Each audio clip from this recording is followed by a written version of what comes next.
Okay, cool. So I already had one crash, which is fun. But okay, cool. I think that at least we're able to kind of see what happened there.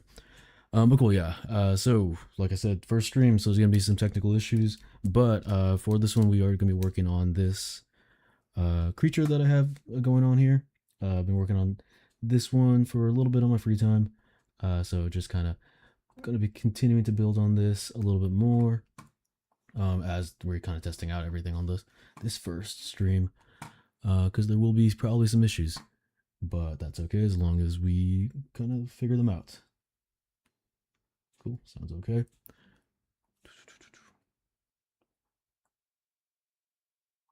Cool, man.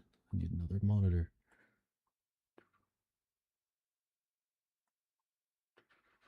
Come on. Cool. Okay. So yeah, so we're gonna be starting with this, working on this guy for a little bit. This one is just like a purely a kind of monkey-like creature that I've been working on for just to get some anatomy practice in. It is uh, mostly uh, right now just a rough little sketch. There is not any not any like good topology or good topology on it right now. It is purely a just really rough, super dense sketch right now. I've done some Z remesher on this, and that's all we have on here right now. Is like just kind of Z remesher to get a little cleaner, and then some poly groups that we have just so I can turn off things like the arms, so it's easier to move these around, bend them, move them, at the shoulder and stuff like that, just for a little more posing, and just so also when we did do some like Z or some Dynamesh and things like that, that we can get fix this right here a little bit, just so we can kind of get in here and try to get rid of all of the really close touching areas that are just going to weld together when we Dynamesh, and it helps make it a cleaner Z modeler too, because when it's so close together, it's hard to see when things kind of get weird when you're projecting or even just sculpting. Sometimes the things will go inside a little bit and get kind of all just twisted up. So having the polygroups here helps turn the limbs on and off, helps keep things a little organized, and then just the legs. Nothing too fancy, just help move this around. But I've been working on this guy for a little bit, so he's actually a little bit further in. That's kind of why we're using this as a testing sculpt, so we're not starting completely from scratch. But now it's just going to be kind of defining some more forms in here, seeing if I want to pose him a little bit more.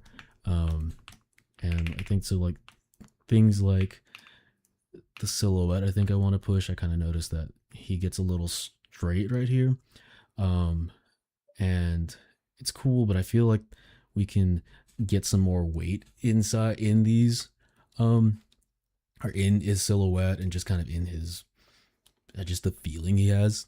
I feel like some extra or some better posing could turn the sound down a little bit. I didn't realize that it was really high.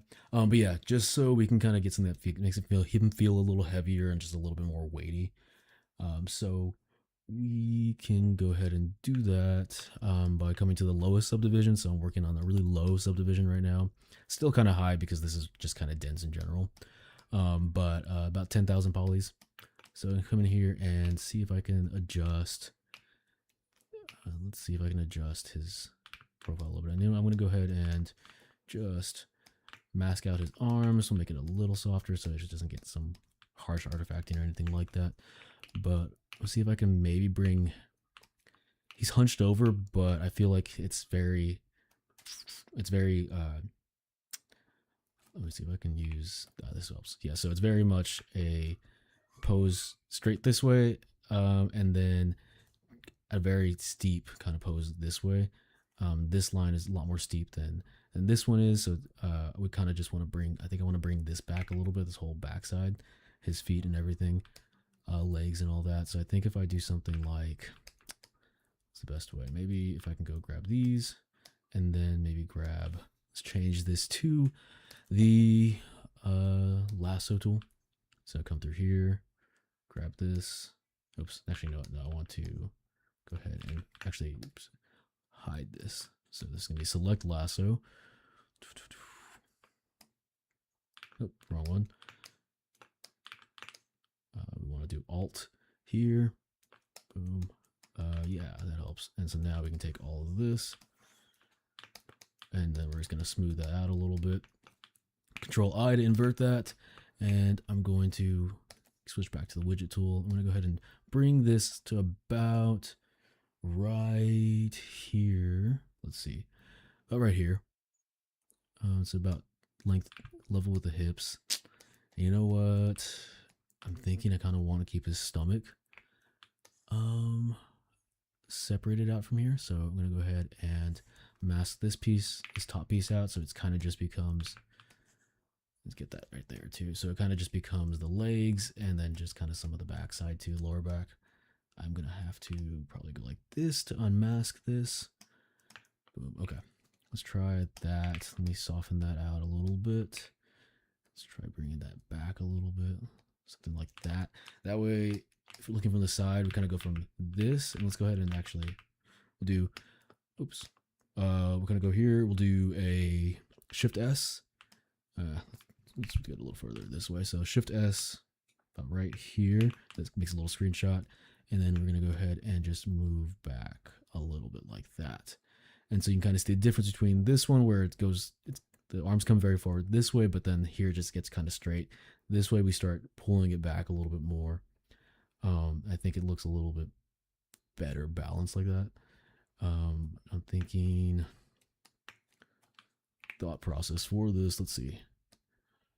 I want to bring it, maybe make it a little bit more extreme. And let's see. Oops. God, there's so many windows open right now. Let me see if I can find a good reference on my reference side here. So I do use PureRef for references. I don't have it shown right now, but it is my main tool for references. Is kind of what I'll mainly use. And I think for this one, I'm kind of looking at, I have some references of like gorillas and monkeys and just some other creature designs from other different artists. Kind of looking at how like a chimpanzee and a gorilla, how they are when they're kind of walking. Normally they're a little bit more hunched over, a little more bent forward. So I'm kind of trying to get some of that energy, some of that weight that they carry with them. So something about, I think something about maybe like right there, and then we'll start moving things around. Yeah, so about right here. Oh yeah, okay, cool. I was like, where to go? So yeah, so about right here, kind of bring it up like that. I'm gonna go ahead and before I get rid of the mask, just start to get things a little bit more in place. Since it is more leaned over now, that would means that it's kind of, this piece is more at an angle, so it's kind of his front of his legs and I guess his butt. Just gonna be up more angled upwards. Super cheeked up right now. Cool, and then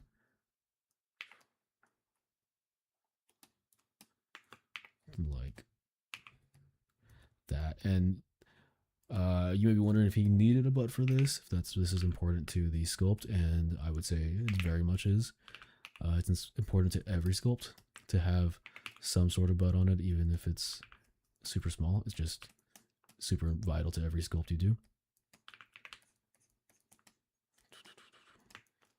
And it has to be very defined like this too.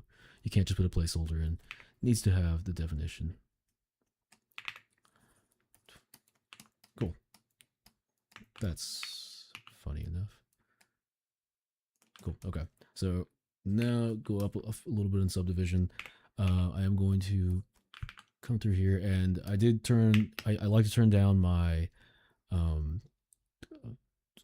my damp standard a little bit. I don't like to use it default. It's a little too sharp and too strong at the default that it's at. So I usually like to go to something a little bit softer. And then I do also like to switch the focal shift to something that's a little bit more, I guess not as sharp. By default, if we go to the regular focal shift, it's about somewhere around here, whatever. Let's go a little higher up in subdivision, a little smaller. It's a little sharper. I think I put the focal shift too much, so it's a little sharp. I like the higher non-negative focal shifts because it makes it a little bit more, I think, pillowy around it. At least from kind of what I see sometimes. Like I think it kind of builds up around a little bit more in a way that makes it feel more like there's a volume around wherever you're putting a some sort of wrinkle or anything like that. I think it's easier to build up forms with this than just damp standard at normal, because I think at normal, let me see if I can reset current brush really quick. So yeah, normal brush, it just feels very sharp. It's very sharp, and it still can work. I still think it's good to use damp standard stuff like this, especially if you use like a big brush. I think that's where damp standard does really well. But it's still just a little too sharp for me and kind of what I like when I use damp standard most of the time. Except for like little wrinkles and things like this and like very defined things, it's kind of cool. I do like damp standard also to when you press Alt and you can reverse the input, so instead of carving in, it actually builds up. I think it can make really good sharp defined edges, and I think this is really good for like planes and things like that, and like building the form and getting those nice plane shifts in your form. But yeah, I do like to, at least for damp standard, I usually go focal shift somewhere in the positives, bring it down to about right here is usually damp standard, big brush. And this kind of just builds up more, I feel like, volume when you use it, which kind of helps you define these little like shapes more. So stuff like that, like it feels like it's a little bit more built up, and then you come back through with like a clay buildup or something like that and start building the form in there. And I think right here there's too much of a cavity also right now, which is, I feel like there should be a cavity because of the, what am I in? I'm in dynamic. Yeah. I feel like there should be a cavity because of, the muscle built up, but also at the same time, the spine is curving. So the spine would actually be curving underneath, which kind of needs to be represented a little bit. I have no idea what that window was that popped up. But the spine kind of underneath needs to be, curved a little bit more to kind of represent the, that shape that it's taking in the bent over form like this. So a few ways I can do this. Probably want to turn it down because we're making a big change like this. Anything that's big, we're going to kind of keep in the lower subdivisions, kind of lower, just poly count in general. Easier to make big changes. And so a few ways I can do this. I can either build up manually with like my clay buildup. Kind of start to lose some of the muscle forms there, but this will work too. It does work. And maybe the way I still end up doing this. But I do want to see if I can preserve a little bit of that indentation just because I kind of want to keep those, I think these are the lats back here, these defined lats a little bit more in there. Let's see. Cool. So something like this. Cool. Yeah, so basically what I ended up doing there is just move brush, alt to pull up instead of, push in. Super useful to do that.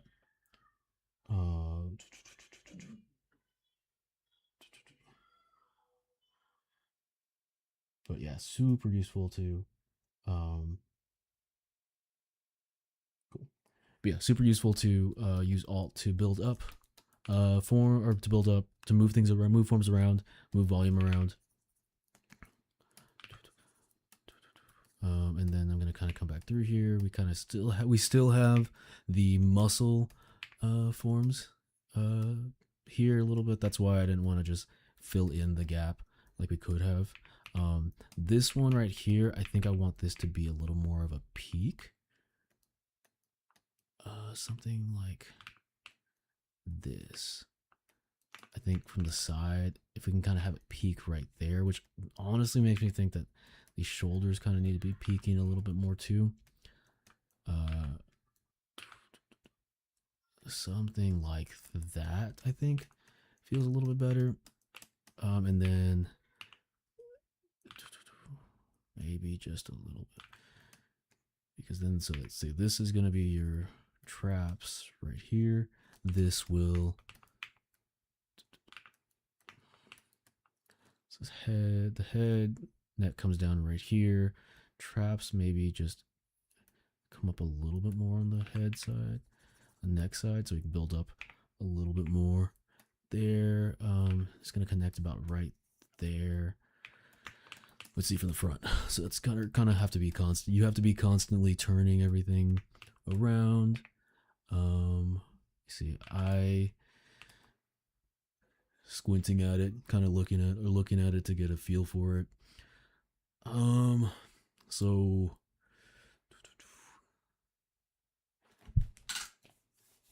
let's see, silhouette wise. Let's see. Silhouette is feeling like it needs to peak a little bit more here. Maybe like that. That might feel better actually. And then if it kind of comes up more here, this is spine going into the back or whatever ridge he has on his back. Keep this, make this more of his shoulders as he's kind of bending over his shoulders. Define these muscles right here a bit more. This is lats. Maybe we bring the lats back just a little bit.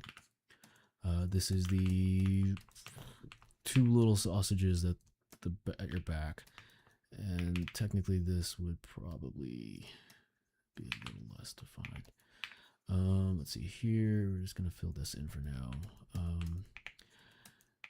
Define something here. This is a little messy. I don't love this. Also, like to turn down my smooth, so we can go ahead and just bring that down just a bit.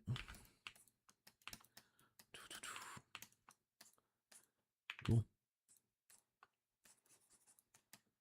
So smooth, bring that down just a bit. Cool. This is getting messy in here. This is, I am not using as much reference as I probably should. For things like this, you probably do want to use more reference than, I mean, you do want to use more reference than I am. I've been getting, lately I've been a little bit, a little bit lazier with it, a little bit less tied to reference, which is good and bad. It's not something you want to, you do want to be using reference no matter what. I think I just have been maybe getting a little lazier with it, but also at the same time have been a little better without reference just because I've been drawing more. So visual library and my knowledge of anatomy and things like that is a little bit better than it used to be when I was kind of younger in doing this. So just kind of want to start building all this here. I'm trying to see if he's leaning forward. We can maybe I'm thinking maybe bring this up like that since he is leaning forward. So maybe he's a little bit more forward. Bring the face up, the head up, so he's more lean forward like that. And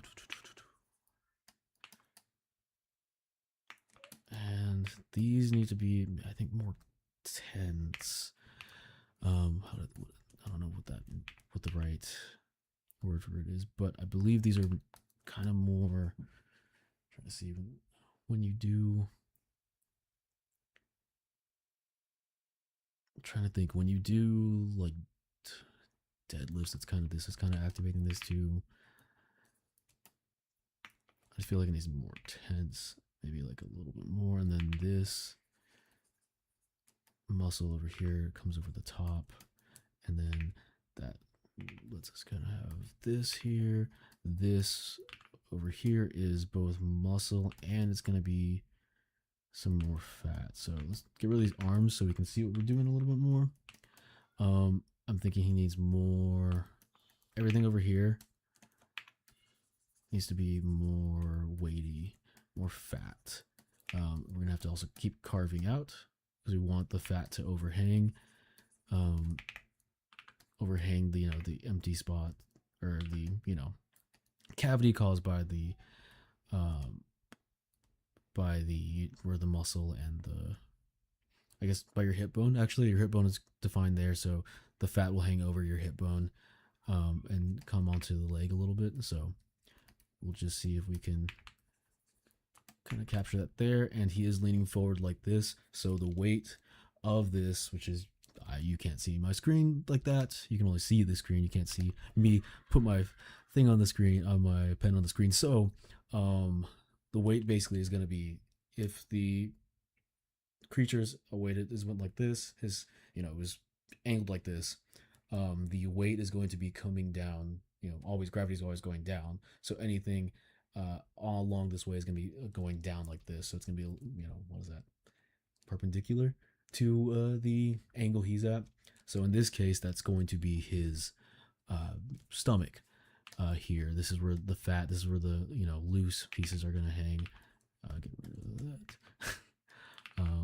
Add that little thing in there. Okay, so yeah, so we can also, even though for some reason I don't use a mask as much as I should, mask is a really good, a really good use case for this. So we can kind of have it, this stomach actually hang over the the body parts that it's covering, or the pieces of the body that it's covering. So something like this, bring it down like this. I think actually, you know what, I think I'm going to go ahead and soften that up a little bit. So if he has a stomach, it's going to hang over like this. Maybe should be something like that if we want it to maybe come out a little bit more. And then we can have it almost like a, kind of imagine, you have to imagine like a water balloon or like a sandbag as well. So this is where the weight is. This is going to be more skin and things like that that's holding the all the fat and just volume is going to be here, but so it's going to get a little thinner. Just imagine like a water balloon when you hold it by its tip. That's basically all we're doing here. That's what a lot of 3D stuff is just just kind of finding where the gravity's going, where all the volume is going to go, things like that. So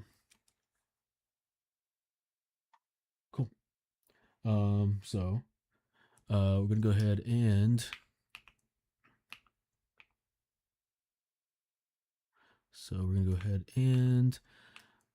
let's see. So you're kind of been on the side a lot. So when you're on the side, it you have to keep switching sides because you just sculpt from one profile, you're not gonna end up getting everything to look right, because it's just gonna be only valid in one direction. Let's see. So gravity's going down. Weight is still going to be the heaviest piece of the weight. All the volume is still going to be kind of coming inward towards the creature, so it's going to be going this way. Let's see, I need like a little pen tool or something like that. But basically, it's going to be going, down this way, coming to here. It's coming in from the sides, collecting towards the center of gravity. I guess center of gravity. So probably want to bring this in about, let's see, we can bring this down a little bit too. So bring this in a little bit more. This is going to be the obliques too. It's where they sit a little bit. So those are kind of nested in there, but still want to bring it down, have a little bit of the fat over it, and still have some volume here for the obliques because they're not gone. Even if the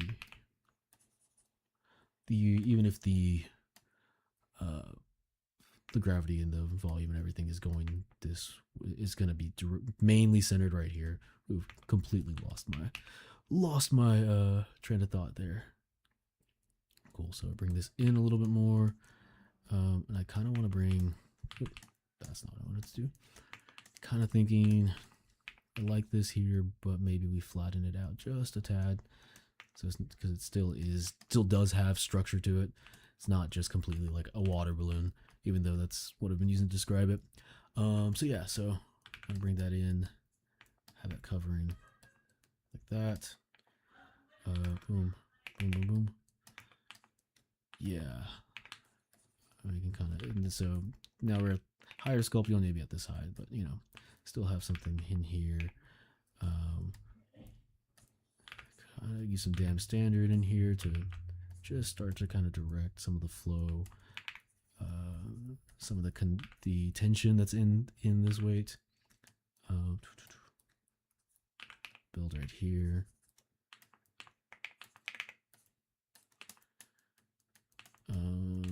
Okay, better. Thinking still maybe up a little bit. Oop.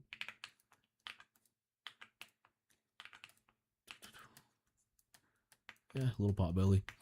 You know, something in there. Technically, a lot of like actual reference points, because I use some apes, like gorillas, and gorillas are actually a decent amount leaner than this is. I kind of wanted him to be a little heavier, just to have some more weight on him, just so he felt a little rounder, had some cooler shapes. I'm also thinking maybe,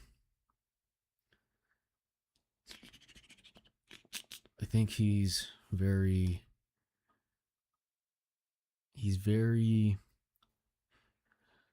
straight. If we kind of look at it this way, his shoulder to hip ratio is pretty straight. Technically his shoulders are, I guess, right here. So, and it is bigger, but I would think I would like to just exaggerate that a little bit more, just to have him a little bit more V-shaped, small hips, you know, large body, because he's kind of a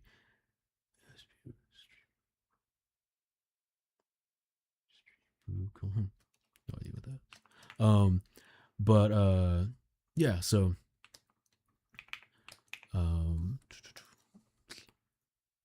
I think I would like to be having more V-shaped in this, so we can you know, have it feel like a more exaggerated, more, you know, bulky, brute-like, you know, brute-like kind of character to him, just blocky, basically.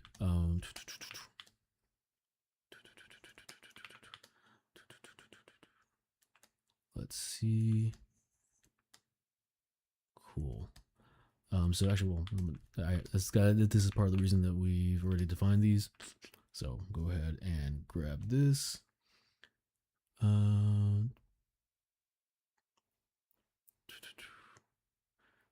Cool. So grab these arms.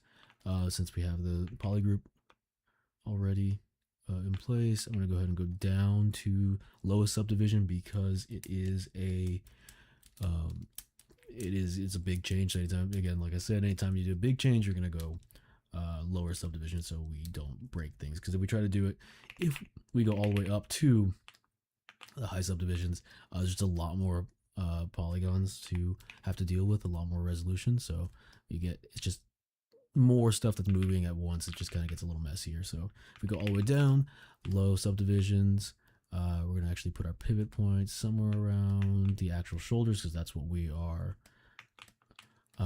you know, that's what we're looking at moving from. That's where we want to extend from. So we'll bring it there.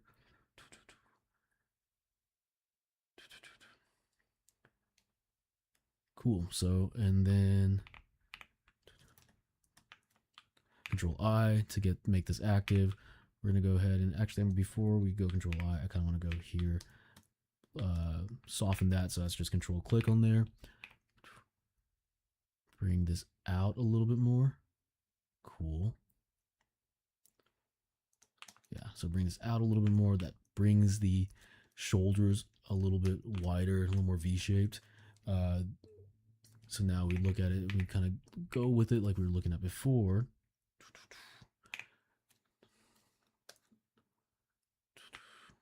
We can see right here's the shoulders are about right here now. little more of an angle from to the hips. We can probably even exaggerate it a tiny bit more. Make them just super wide. While we do that, we're gonna have to do his back a little bit wider too. And I'm thinking maybe up and out like that. Let's see, shoulder blades would be about right here. So when you move, your shoulder blades come out and they get a little bit more pronounced. And so we're about right there. We're gonna bring this. Oh, I have Sculptress on. Don't want that on. Bring that in a little bit more. And this peak here, I need to probably define the shoulder blades a little bit more, and a little more correctly too. It's a little messy right now. We don't have, very defined forms on the shoulder blades.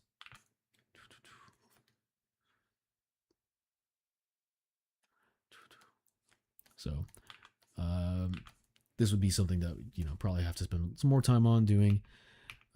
Some pretty defined shoulder blades like that. Get that form in there more, because without it, it just gets a little lost. It gets a little messier. Not ideal, but sculpting. Or is this just sketching? Nothing too crazy right now.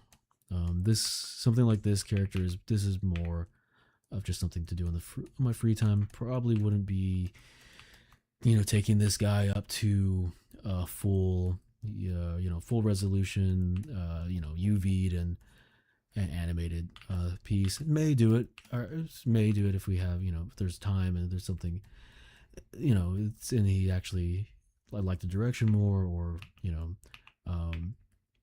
feels like an interesting idea to do something more with him.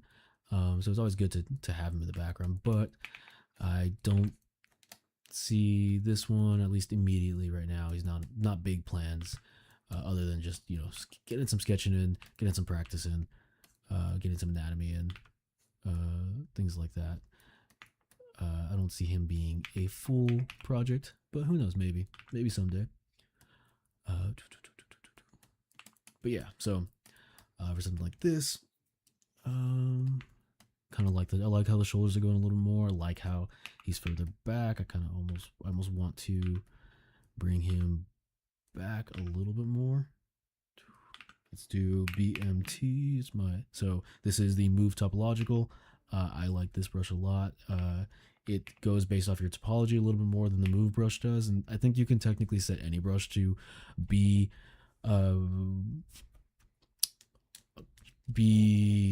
what's the right word?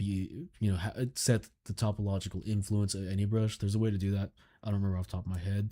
Probably in the brush setting somewhere up here. But there is probably a modifier or something like that.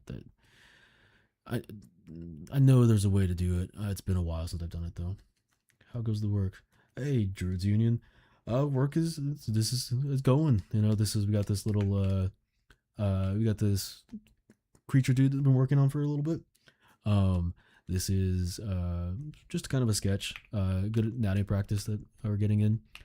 But yeah, he's coming along pretty cool. Right now he's no symmetry on it, or haven't broken symmetry on him. That would be something we'd probably want to do soon. Right now it's just getting kind of forms defined in. I want to fix up probably the hands a little bit more.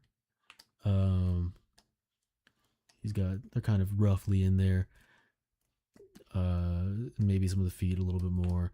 But eventually bring this guy. We'll have to decide if we want to bring this guy, or how far we want to take this guy. He can, I probably don't want to, UV texture him and everything like that, but I want to at least maybe define his forms a little better,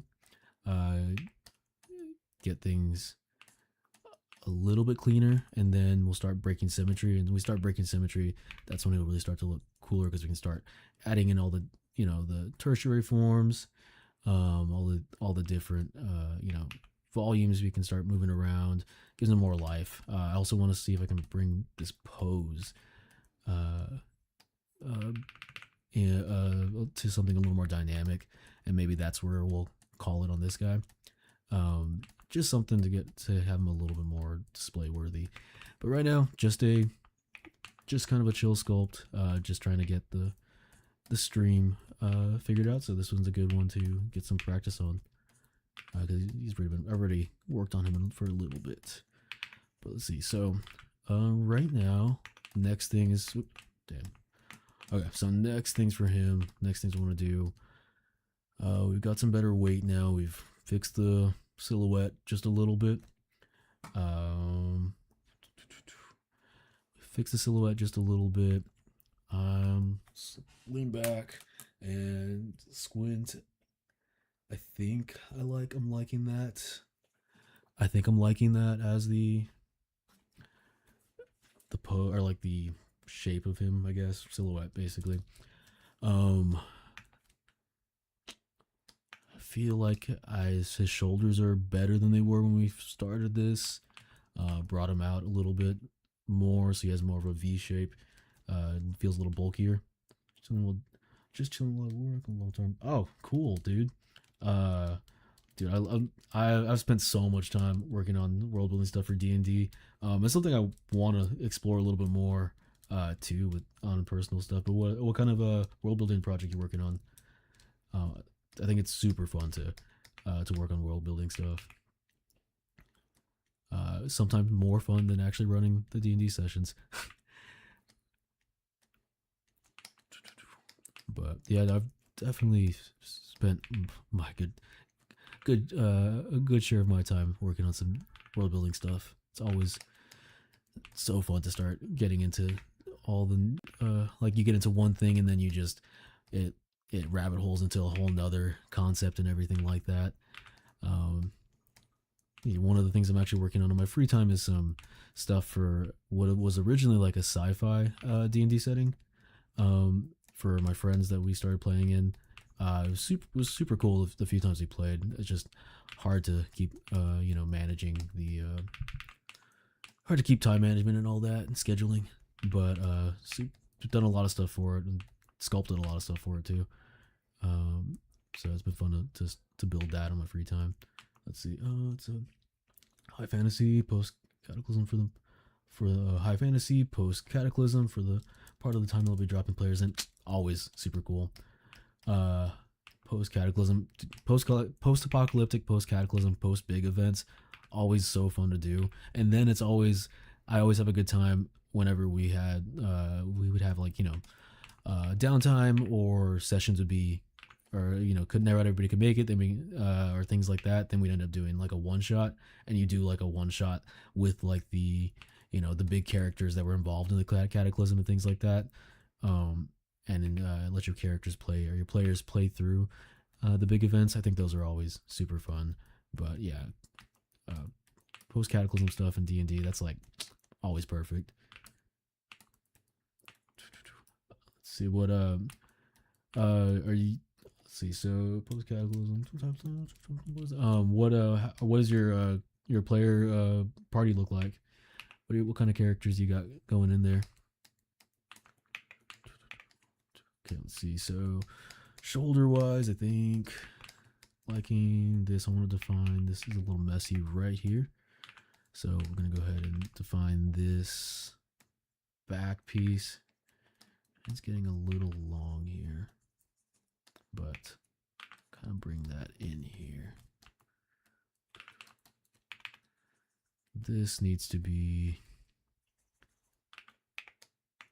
this is getting a little messy. So let's see. So on the tricep, we have these 3 heads of the tricep. So this is one head here. It would connect somewhere up here. These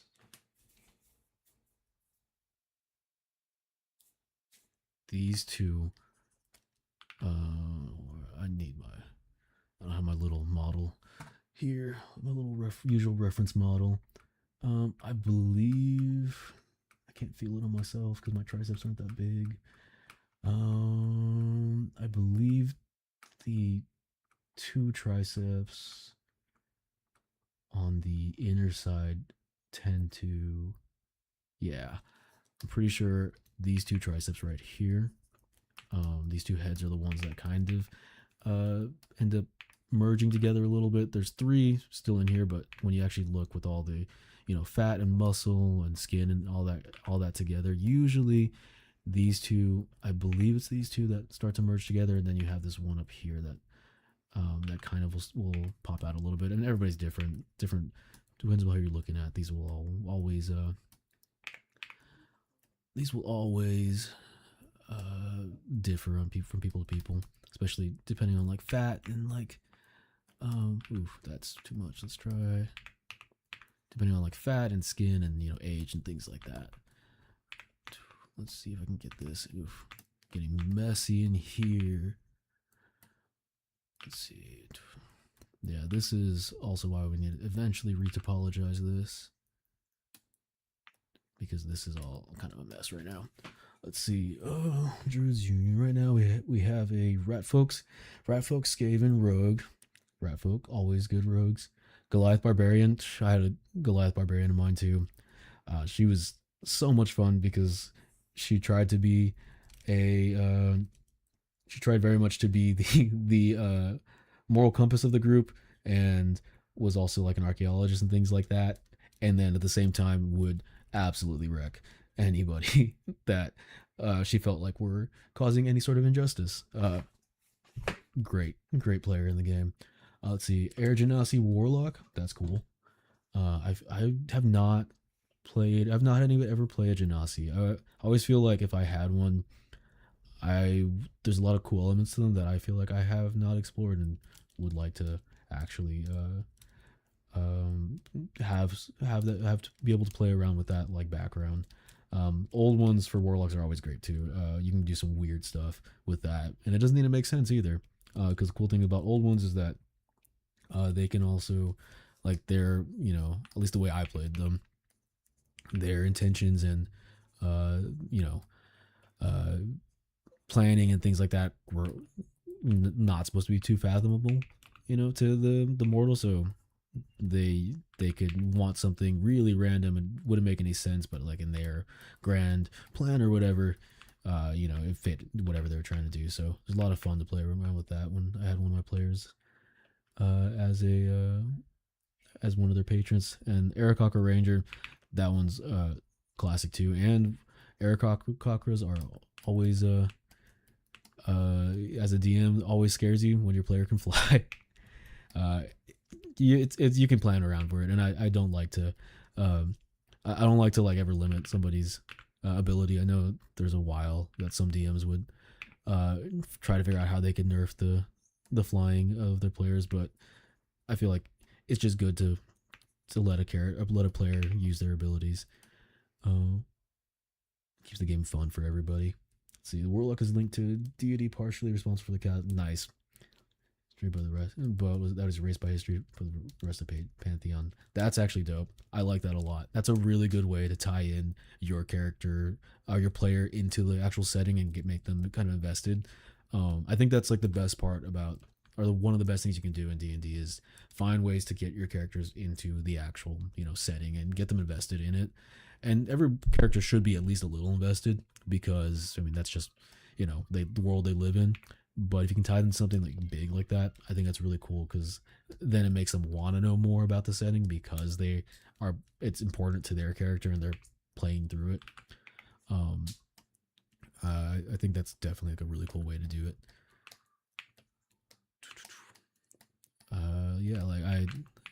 It's something that, especially as a younger DM, I wish I would have done a little bit more when I had first started. Just really getting those ways to keep the characters tied into things and invested. It is great though when you have players that actually like care about what you're doing and get invested in the story themselves without you having to do it. But yeah, it is cool to be able to do that though. Let's see, homebrewed custom background city origin players. Nice. Okay, cool. That's really cool. I think that's also a really good way to get them in. So it's not just, I've never been a huge fan of the base D&D backgrounds. Like, they're cool and like good template starters, but especially when you're kind of in your own setting and things like that. It's nice to be able to actually have something that feels custom and like it fits in the setting. And you can always kind of, you know, push the standard backgrounds into the setting and things like that. But I think it's cool when you have something specifically tied. Are you playing 5e or 5.5? I haven't played a lot of 5.5, so I actually don't know how the backgrounds have changed that much. I know that the character creation is one of the biggest changes in 5.5, so I don't actually know how they handle it anymore. Or is this? It could also be custom. Well, even if it's custom, usually you base it off of like one rule set.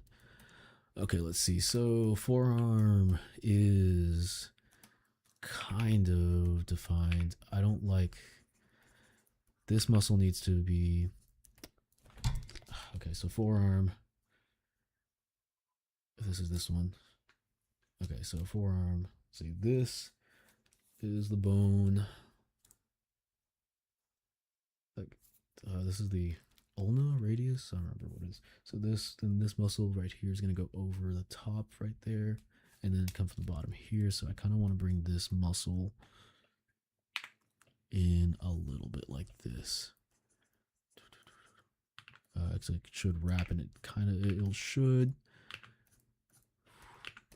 These tendons here, and I very much do not know exactly how all these tendons fit in, because these tendons are always really messy to remember. But this muscle sits over the bone. This bone leaves a little bit of like an indent, or like a little, what would that be called? Like a crevice. There's a crevice right here where the muscle sits on top of the bone. Underneath the bone, connected, is where the bottom tendons and muscles of the bottom of the forearm are, and that's what kind of the space in between here is what actually leaves that crevice. That's a little messy though. I don't love that. Let's see. D&D 5e 2014. Nice. Yeah, that's what I started on, and that's what I still am most familiar with. I know when I had last played D&D, like when we were playing these last few times, I was already doing some homebrew stuff, so rule sets were already starting to change for my own stuff. But I do know that there was more 5.5 stuff that was starting to get mixed in, so I was messing with it a little bit for the for some of like the spells and stuff like that, and I do like some of the rule changes. It's been a while, but I know I think was the grapple rule that they changed in 5.5, where any unarmed attack can become a grapple or something like that. It made some monks pretty cool. But I haven't. It's been a hot minute since I played. Scheduling is always the hardest part, but 5.5 is cool. 5e is cool, like the regular 5e. I was always happy with it for the most part. It was easy for people. I think the part I liked about it over some of the things like Pathfinder and other systems like that was that it was easy-ish, at least easy enough to teach new people, when because my crew was not always the best at at remembering all the rules and things like that. And 5.5 or 5e is fairly simple, so it's not as crunchy as like some of the other ones can get. And the simplicity was, sometimes not the most creative, and limited sometimes on some of the stuff that was limited on some of the stuff you could do with the characters and creativity. But I think it was a pretty good balance of, being simple enough that most people could pick it up, at least the basics of it. Wasn't having to calculate a bunch of stuff at once. It's cool. So a little better. This is the brachioradialis that goes right behind this muscle here. This is between the bicep and brachioradialis. There we go. This is the bicep, which this is a little bent because bicep is usually flat at rest, and then when it's bent is when you actually get when you actually get the ball or the volume form up. So about right there. He's a bulky character though too, so I think giving him a little bit of volume from the bicep is good. This is something that you'd have to, in animation, this would be something that you'd have to actually focus on a little bit more on your deforming him though, because this is a good candidate for like a muscle system if you were animating this, because a bulky character like this having like a muscle system or like a skin system for all the jiggly parts from all the weight and fat and things like that would be pretty good on this guy. Which now makes me think maybe I do want to take this one a little bit further. It might be cool to try to test out a muscle system in Unreal or something like that. But yeah, and I think like as far as like world building goes too, one of the things, one of the plans for this stream too, even though this is the first one, so things are still beginning, still trying to get layout figured out and all my just everything figured out, Discord and everything too, back in working order and all that.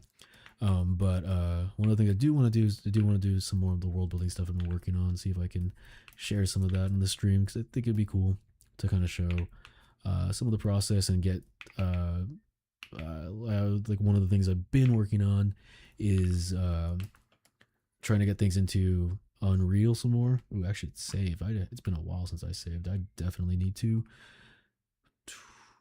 save before I lose all that. But yeah, one of the things I've been working on is getting a whole character pipeline set up so I can make characters quicker and faster, and then setting them up in a sort of game dev sort of way.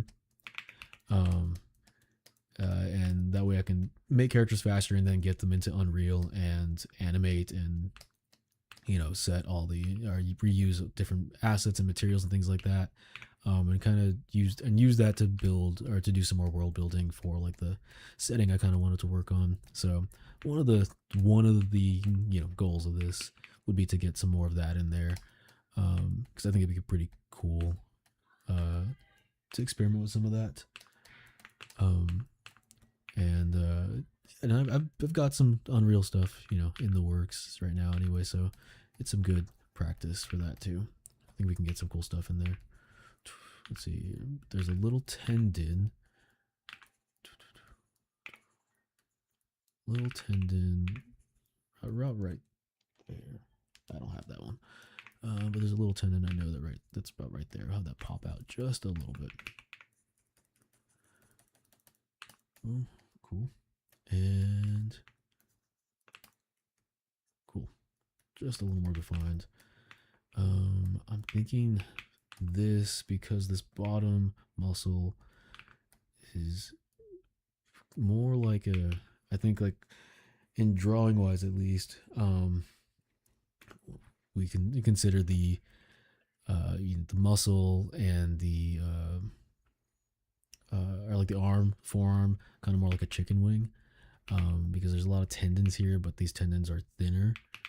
So if we can kind of bring this up a little bit,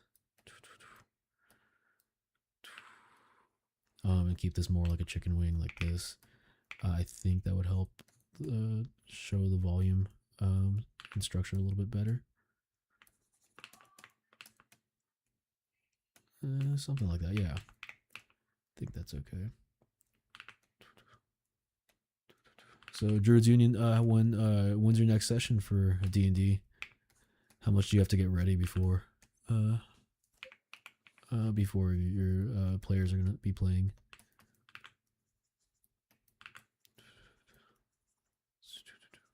Let's see, these are the tendons. They kind of come out a little bit right there. Cool. Yeah, that's a little better. Feels a little bit more like a silhouette. And this bottom muscle. Let me see if I have a decent reference for forearm. Yes, we have that. I need the back. There we go. Let's see what we got. Let's see. So if I do this, bring this here, bring this tendon from the, so the tendon from the tricep comes around right here.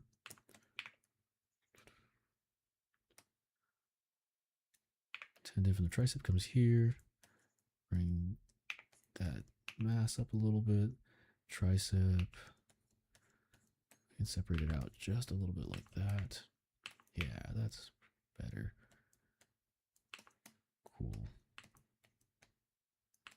And then if that, we do that, then we can bring this forearm muscle up a little bit.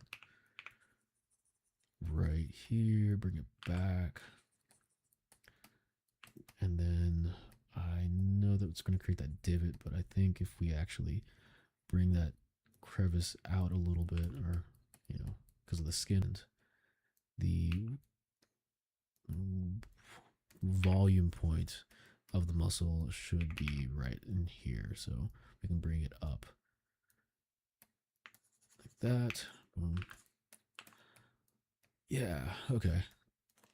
I'm okay with that. I think maybe in here, this part's not going to be seen that much, so it's not a huge deal, but maybe just building up some volume in there.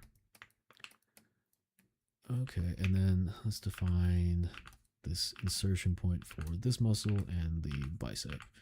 About right, and there, and let's wash that out a little bit.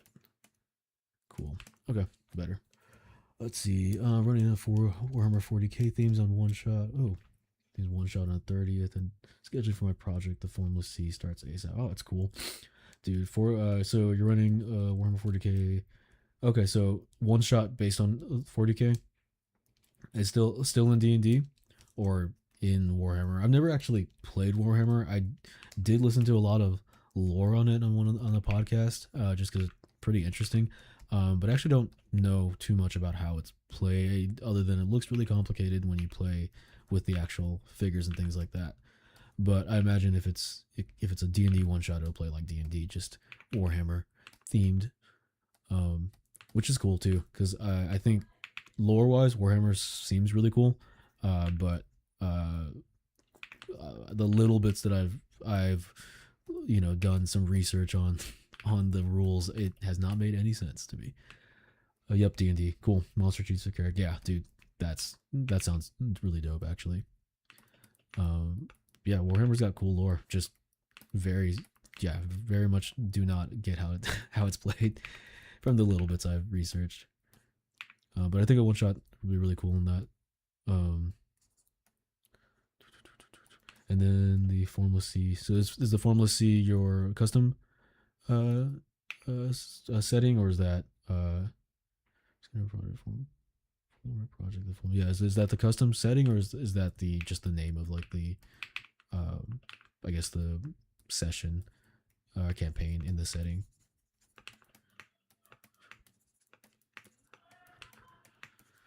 Dude, nice. That's really cool.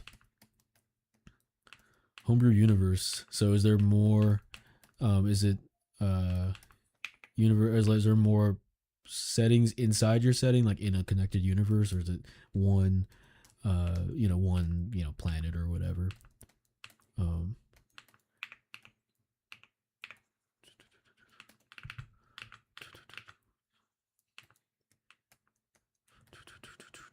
Okay, so have that. Let's see.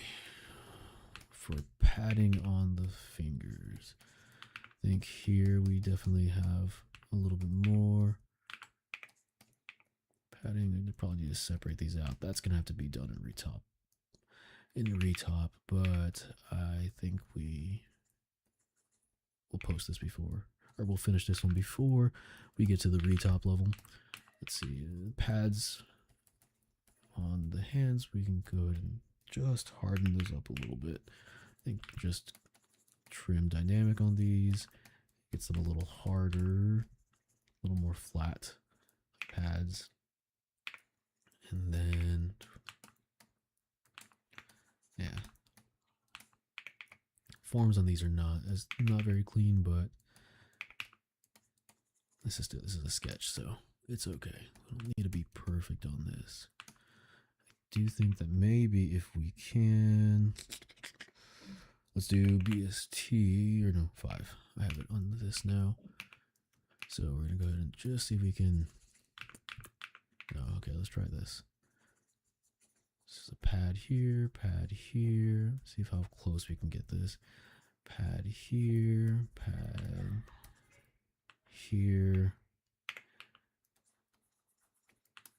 And then we'll do a sharp damp standard to see if we can bring that a little bit more. Cool.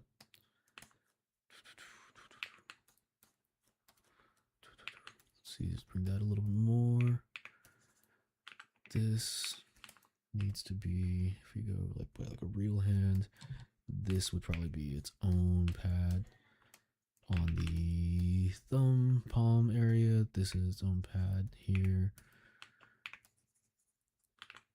This is, we'll say, one big one, something like that. Probably can look at like elephant feet or something like that for this, but let's just do a pinch. See if we can get these a little bit more. Yeah. Okay, it's looking like something. I think it's a little too hard edged, so maybe we can soften that up with like let's do a trim dynamic again. See if we can just get a little bit of that edge out, and then a little bit of that flush back in. This one's a weird one. I don't know what to do there. This, and get a little bit of that flush back in. Just kind of carve up that edge a little bit. Connect it right there. Okay, cool. I mean, kind of like hands. This would be something that would end up being like hours spent on just one section. Hands are both one of my least favorite parts to work on, and also one of my favorites sometimes. Depends on the project. Let's see. So I suppose timeline make, but 3 realms slash timeline would make more sense as a descriptor. Nice. Okay. 3 realms, 3 and slash areas. Okay, cool. What so as far as like 3 realms go, what's like the difference between the 3 realms? And what are they, I guess, what are they separated by too?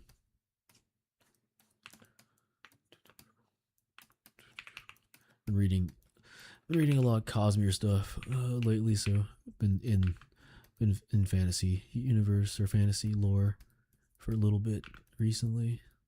Well, not recently, it's been reading through all the Cosmere stuff, so it's taken like about a year or something to get to where I'm at now. Okay. Arms are looking better than they did look, I think. Okay, he's looking a little bit, almost thinking, look back a little bit. Let's see.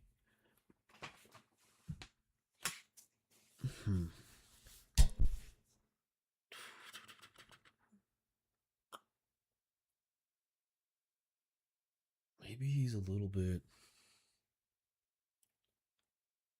silhouette's not bad. It's definitely readable as a silhouette, but thinking it needs, all right, keep them small, going in small mode now so we can play around with, actually, this. And then this. So did Shift S so I can take a snapshot in the in ZBrush. It lets you make a copy, just kind of a snapshot in there. I'm thinking yeah, I think it was just kind of a whatever choice, but I think I actually do like the one where he's wider, a little more square. It just definitely feels more top heavy. I think I'm gonna go with, yeah, boom, boom. Yeah, okay, yeah, I like that. I like that more. I think that feels better. Yeah, it's more exaggerated on the pose, but I think that's cool. I think that's definitely cooler. I almost want to maybe bring, because his arms are kind of straight right now, I kind of want to bring them in like that too. Let me see. Boom. Okay, yeah, I think I'm gonna direct it a little more like this. So let's go ahead and define some forms in there. I think, yeah, so if we do that, so we bring that in, bring this more directed, I think, back this way. So get the flow directed more this way. So instead of being just kind of down like that, we kind of direct the flow. That's a little too straight across though. So maybe we bring this up, this down, like that. There is maybe something. Maybe bring this in just a little bit. It's too wide. Maybe up, down.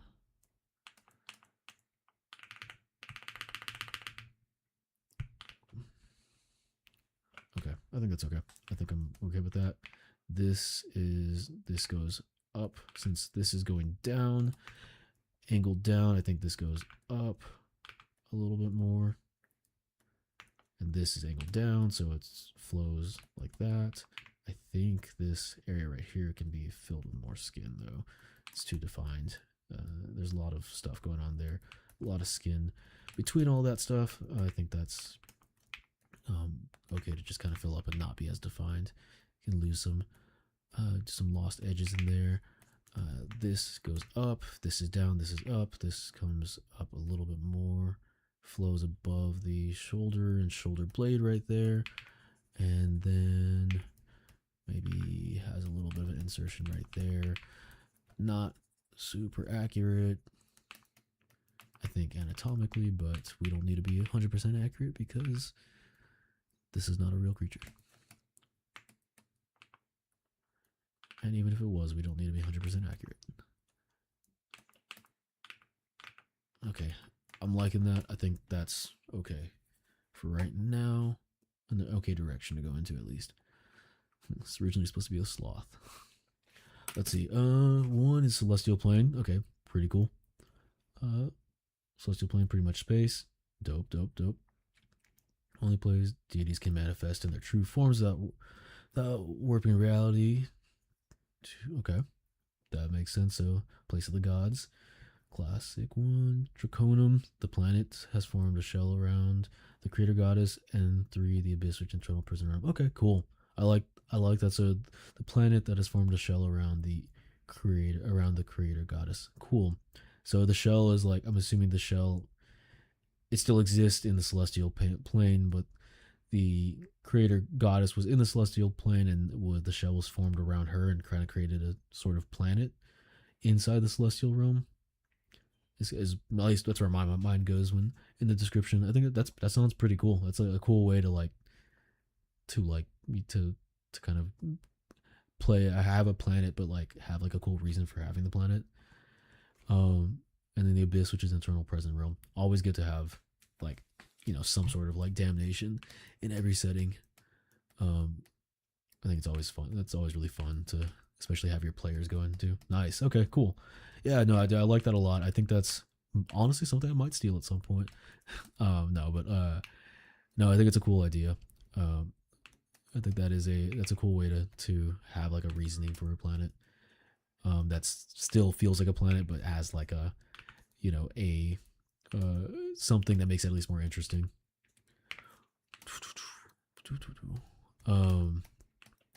No, but that's cool.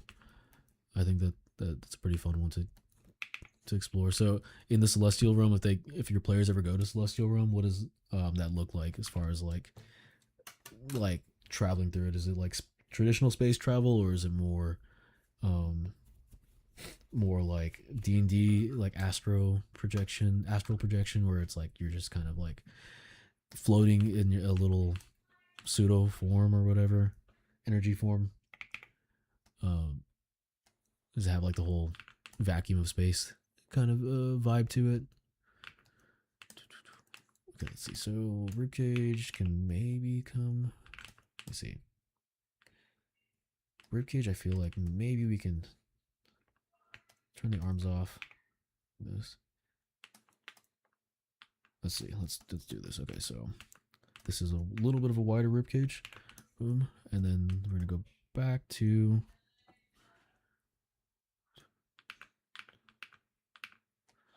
Okay, shallower ribcage. I like the wider ribcage. I think it feels good with the direction we're heading for this guy. Cool. Closest thing they'll come to is astral projection. Nice. Okay, got us. Infernal just strikes him down at the dare to go. Nice. That makes sense. That's cool. I like that. I like that reasoning. I'm assuming that means that being on the planet maybe would protect them from, since gods can't, or gods are in the the celestial realm, they can't necessarily interfere in the non-celestial realm. But if you go out into the celestial realm, that would be that's like free game at that point to go after them. I think it's a pretty cool concept.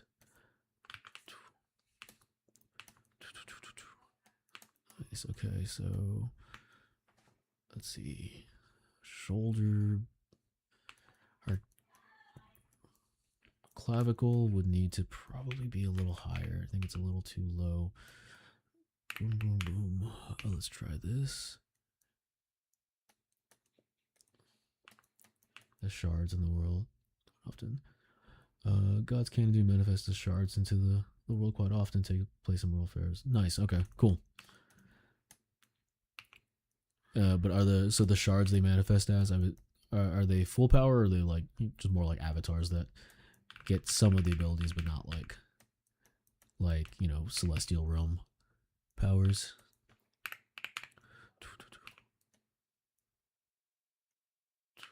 Go a little fat. I need to bring this up. But that's cool though. That's a cool way to do it though. And it's always fun. It's effectively avatars display there. Oh, nice. Okay, cool. Yeah, that is pretty cool. It also feels very Cosmere-like too. I don't know if you've ever read the books, but they're pretty solid. But no, I like that. That's a cool way to have them manifest themselves. It's super cool to build a setting like that. So I guess in your setting, what's your favorite part that you've actually designed so far? Like, what's the part that you're like, yeah, this is the thing that I think is the coolest thing about this setting? Like, which idea was the one you're like, yeah, this is it. This is the one that's gonna be the coolest part.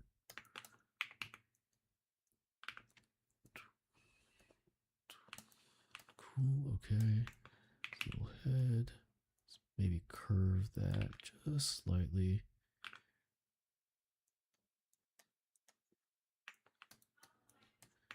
Feels like whatever. And then I guess the skull might. This like that. Yeah, there you go. That's what I need. Okay. That curve is good. Okay. Cool. Effective avatars. All the deities. All these are void dragons, and I'm still debating whether I want regular dragons to exist as demigods. That's a pretty cool way to do it. Have regular dragons be just pieces of deities, or just part deities, or influenced by the deities, but not be the full ones, but still be something that feels significant in both like, you know, form and just like, you know, spiritually connected to. I think that's a really cool way to do dragons, because dragons, I always like dragons to feel a little mythical. Um, Besides just being like big, you know, tough creatures, I like them feeling like they're somehow connected to something more important and things like that. I think it's a cool way to do it. Probably most proud of the timeline because it asks the most questions. That is cool. How much of the timeline do you have? Um, how much of it do you have planned out? Is it like fully like elaborately like something that you have you know, front, you know, beginning and end, or pieces that you still like filling in as you go and as your players kind of explore it more? Because that's a lot of, it's a lot of work to get to have things all completely filled out, but um, definitely is one of the cool parts about it too, if you can sit there and do that. Let's see, so like this, I think it needs to go out a little bit like that. I think maybe we can give him a little bit more of a chin, or like a, give him a little bit more of a double chin or whatever this is here. Yeah, for the build order I did was the 1 environment I wanted, 2 timeline history, nice, 3 of the cities and how the history affects them, and now I'm 4 inhabitants of the world, inhabiting the world with interesting NPCs. Nice. Okay, dude. Yeah, dude, that's a lot to, that's a really like structured way to build, which is good. I mean, that's how things should be done.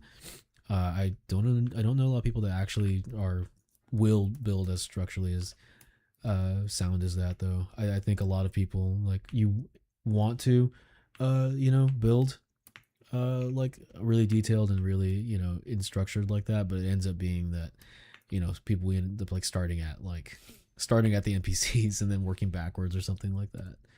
I think that's more common than actually being, you know, disciplined enough to build the whole structure. Timeline consists of 7 entries detailing 5.2k years. 7 entries. Damn. Okay, that's a massive undertaking then. Dang. Okay, cool. That sounds really cool, dude. But yeah, definitely that is a massive undertaking to have all that planned out like that. It's cool. How much of, I guess, how much has your players actually explored of the of the different timelines?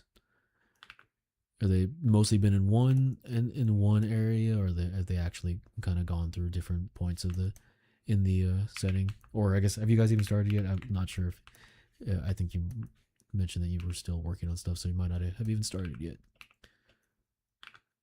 Okay, so move his teeth a little bit more in. Just want to have kind of some frumpy little teeth. Okay, I need to, what do we have here? Let's go ahead and mirror and weld this just so I get these. That can't be right.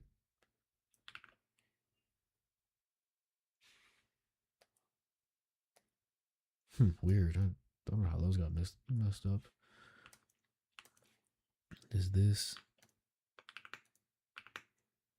Oh no, these got merged. No, they didn't. Okay, we're good.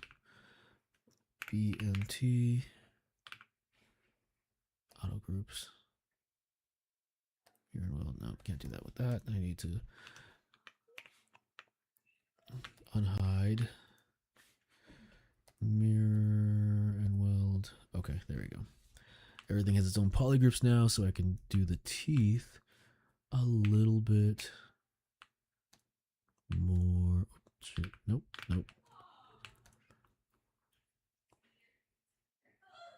Oh no. Oh, cool. There we go. How do I want to do this? There we go. Okay, so we want to just do polygroups. So let's just turn these off. Boom. Reset. Okay, up, down, this, like that, up. Come on. There we go. Get this right position, back. Pretty good. Let's bring these in a little bit more.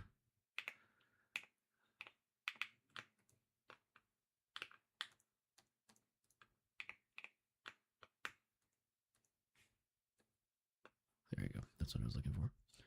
Okay, do this. So I'm going to need to turn this. Bring it up. And then this little tooth right here is kind of a mess. So it's just sinking in. So we do this. Go here. We can turn this way. We can turn this way. Turn this way. Actually needs to maybe pull up. Rotate a little bit like this. Come like this. Push back about right there. Come out a little bit more. Rotate a little bit more like this. Cool. And then let's go ahead and grab this boy right here. Okay. These can probably be a little bit wider. A little bit down. A little bit back. Turned out a little bit. And then maybe angled like that. That. And that feels... Well, actually, that feels... I'm looking at this. I feel like his face should be a little saggier. A little heavier. You really want to kind of drop those jowls like this, I think, is what I'm thinking right now as I'm looking at this. So we're going to go ahead and bring this, and I almost want to bring... Yeah, I kind of want to bring... Or I want to bring the jowls a little forward, or whatever the area for the teeth a little bit forward, and kind of have it jutting out a little bit more. But we need some weight in here, so we're gonna have to bring this in like this, up, and this. So if we do this, yeah, okay, so more weight hanging down. I think maybe bring his mouth up a little bit more here. If we do that, let's make that a little sharper on the top lip so we don't lose that. Actually, might need to actually carve this out here. Make the space like that. Losing some resolution here. I'm gonna jump up at least one resolution size, just so we have a little more to play with. And now I'm going to bring his teeth down right here, just because I wanted to have some more weight and just be beefier in general. And I think I'm going to have it maybe more jutting forward. So I'm going to put some extra. Yeah, okay, so but not so pointy, just more tusk-like than this. And then let's do BIN, which is my inflate brush. So we're gonna go ahead and inflate these tusks a little bit and bring them down, bring them in. Bring that thicker at the bottom. Now if I do this, let's go ahead and actually, because these seem like they're going to be more important to this, I'm going to go ahead and split this out. So if we go to geometry, modify topology, split. Where's my split? Why am I blanking on this? No, subtool, split hidden. There we go. Weird blanking on that. Okay, this, and then bring this back home, forward, back, down, this,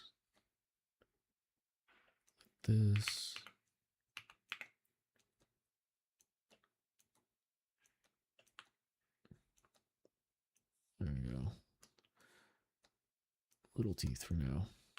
Okay. Cool. I think that's better. Okay, let's see. Wait.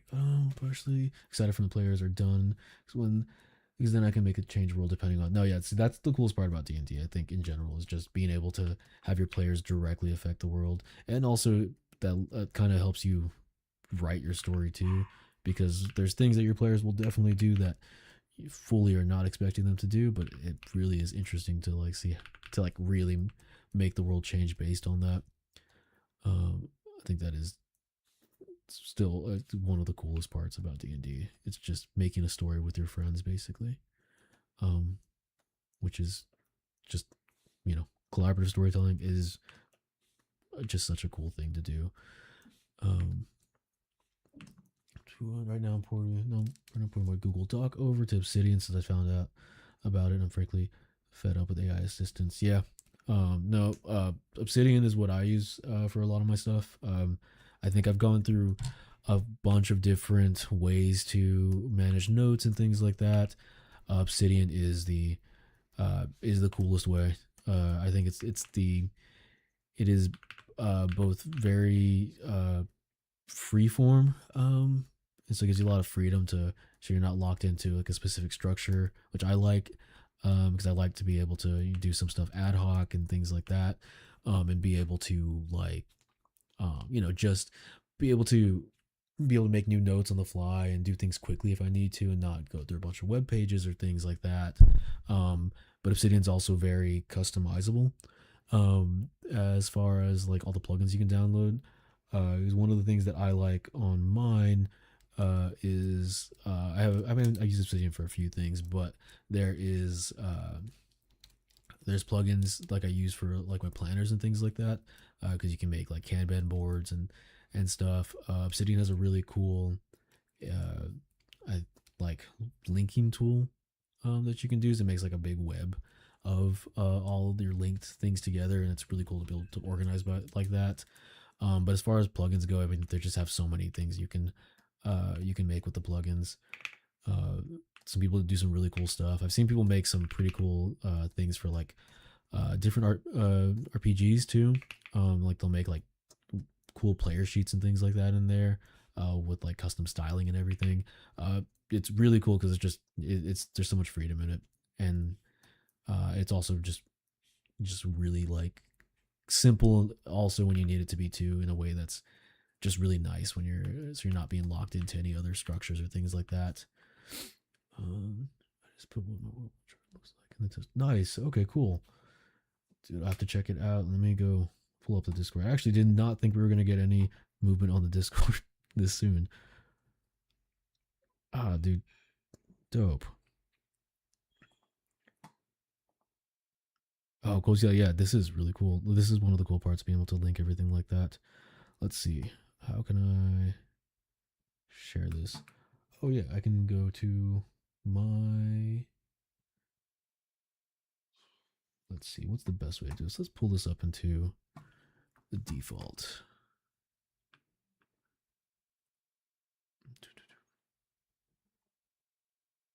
Let's pull this up in the default thing. Let me actually pull it up on another, so we don't accidentally dox anything.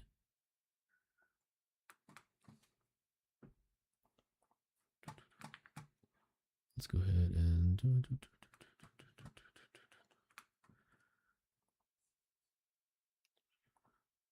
nice. Okay, and then use my control panel I made. See if we can. This should work. Boom. Nice. Okay, cool. That does work. Cool. Okay, let's check it out. Let's see. Tin stuff, vampires. I like how vampires are all the way out here, not connected to anything yet. Let's see. Map notes, credits. This is cool. This is. Did you make this in Obsidian? Or is this one of the Obsidian webs? It's been a while since I've looked at it, but this is pretty cool to be able to just link like this. Quite great cities. Argus the Helmsmith. Cool. Triple bits. Credits Horus the Diviner. Nice. Pirate Weaponsmith. Cool. Charge crystals. Charge crystals. That sounds cool. What are charge crystals in your setting? That sounds Nice. Yeah. See, the linking chart is great in Obsidian. It's one of my favorite parts about it, especially if you're more organized with their notes, which I was not always, but it is really cool. But yeah, charge crystal sounds cool. I think those are all. I think it always has to be a good crystal in the setting. Plotline over 200. Alice Murder Hornet. That's a great name. Alice Murder Hornet. Bellorma. Bellorma. Yeah. Tac. Pantheon. I like how you have this crazy name here. It's like a really long title, and then you have Tac. I don't know, I'm assuming that's another character. Let's see. Pantheon. It's 5 great cities, Tiamat, timeline, Archmage, and player info and creation. Great. Draconum, nice. This is Live. Cool. Let's see, charge crystal. Let's see, rare magic item component value, 15 gold pieces from the Thunder Shard range. These crystals are highly sought after for their properties and usefulness for firearms. Charge crystals produce a trace amount of electricity and tingle to the touch, but are normally dormant. When a charge crystal small comes into contact with water, it explodes with the force of a heat of a lightning bolt. That's dope. Shoot, your players are somehow no, okay, yeah. This is gonna happen at somehow. But if your players are ever on a boat, they're going to just completely dump a whole crate of charged crystals into the ocean, and there's gonna be a massive bomb. It'll be great. It's gonna happen at some point. Your players are gonna find some water to definitely blow some things up, and it'll be great. It'll be a good time. But yeah, it's definitely gonna happen. Let's see. Commander Green. Nice. Cool. This is a cool little setup already. I like how water also does have its own its own notes too. Because I imagine the water is gonna there's something with the water. Especially if charge crystals, blow up in it. But no, that's I think that'll be that should be a fun time whenever your players do get your hands on them. I think that'll be pretty cool. Part of player hook for the environment. It's part of the player's hook for the environment. As far as you know, no water exists above land. Nice. Okay, cool. That makes sense. No water exists above land. Cities are built around large jungles that sprout up in the middle of the desert. These trees are vital to every life and mark massive underground reservoirs of water. Nice. The desert you all call your home is the formless sea. Nice. Okay, cool. I like that. I think that's a really cool way to tie into the name. No, that's really cool. I like that a lot. Your players are still going to find some water to blow a big body of water at some point and blow a lot of stuff up. But no, I think that's a really cool way to tie that into the name too. Oh, cool. This is cool. I like this a lot. Nice. We'll keep keep updating with your world building as you build it more out. I think it'd be definitely cool to see how it progresses over time. There's a lot of cool concepts in there, and I think it'll be really cool when your players start playing in, because then you get to really see how all these concepts are gonna be thrown into a bunch of different ways whenever your players just start being chaotic in the setting, because it always happens. But no, I think it'd be really cool to see how that keeps progressing. Ooh. Let's see. Most important part.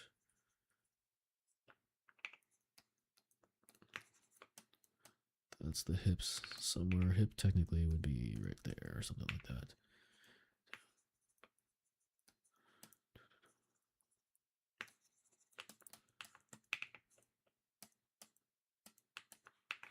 Cool. You're gonna maybe have a little bit more of an overhang here.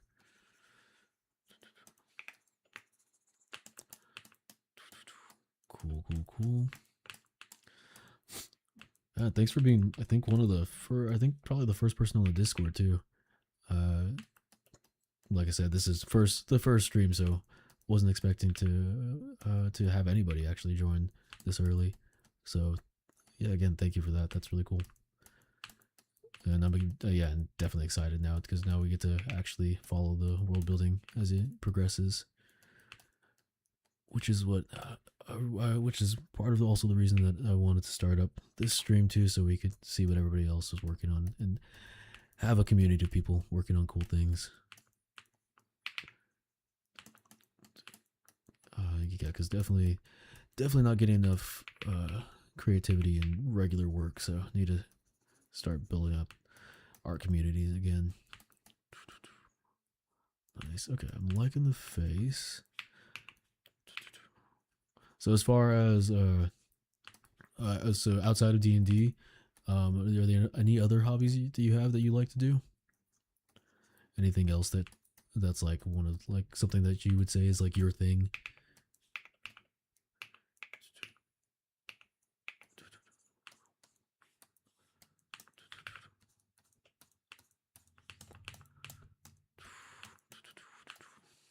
Let's see, lips. We're gonna bring that. BST. Oops, wait, that's not it right anymore. It's just 5 now.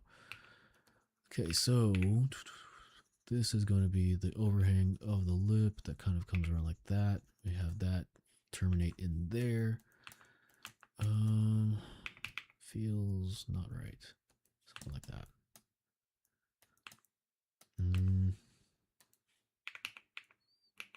It's got to be something more like this, I think, is what it needs to be. Actually, because this is going to have more, this creature has more of a sagging. Yeah, this creature has more of a sagging mouth, so technically the fat that would be up here will still be here, but it won't be yeah, it'll still be sagging, but it won't be because when there's more fat up here above the lip, that's when usually a character is younger or thinner and things like that. And you get older, and I think in the case of this creature, it's just kind of saggier. That fat would migrate down here, so then we kind of would build up actually all of this. And since it's already sagging because of the heavier teeth and things like that, I think that makes sense to have most of the fat migrate down here, keep this a little thinner up here, and then make just a little bit of an overlap for the lip. I think the lip should maybe come down to I don't know about those lips. There's something with them that I'm not getting right. All right, time to look at some reference, which I really haven't been using as much as I should.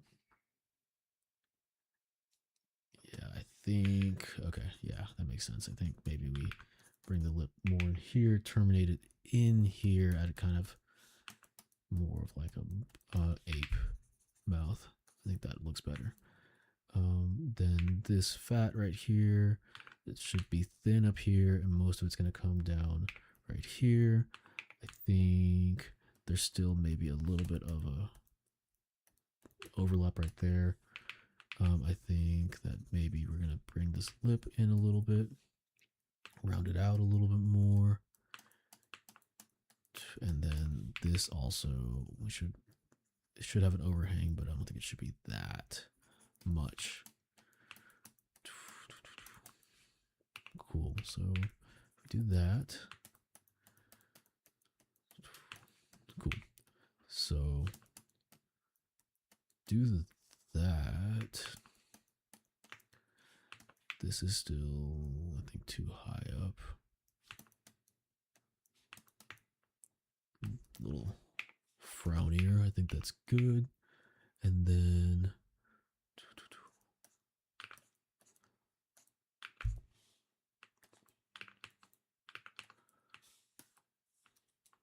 this is good. This is, I think, needs to be more ape-like. So we're just going to bring this up just a bit.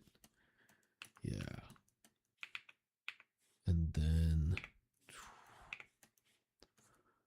I think this is going to need to be, because this is basically cheekbone is underneath. I think cheekbone would be underneath here. So skull kind of comes around like this. cheekbone underneath this fringe he has. Fringe, maybe we can bring that. I don't know, I kind of like that it's thin and up here and then so long down here. Do I want to bring it down longer? I have to go back to tried and true method of screenshot and then this. Let's see, Druid's Union. What I disable due to chronic migraines, so pretty much game in general is what I do. I can't contribute in other ways, so I tried to be local to everybody. Dang, that's really cool, dude. I mean, no, I think that's a really cool way to, to share your experiences with your friends. I think that's really cool. Yeah, that's it. And then, sorry about the migraines, dude. I get them. I don't get them like not chronically, but when I do get them, it is rough. So no, I feel for you on that. That's rough. Sorry about that. Got to lurk for a moment. Cool. Sounds good. Alex. Hey, dude. Looks great. First stream I've called. This is the first stream I've done in a while. Yeah, this is the first stream I've done in a while. It's been I think 2 years or something like that since I've done anything on here. But yeah, I decided I needed to get kind of art community going back a little bit. So so I'm trying to start up again. Hopefully I can get some stuff in. Think I'm also gotten a little bit better at the art side of things too. So feel like I can do some cooler stuff now.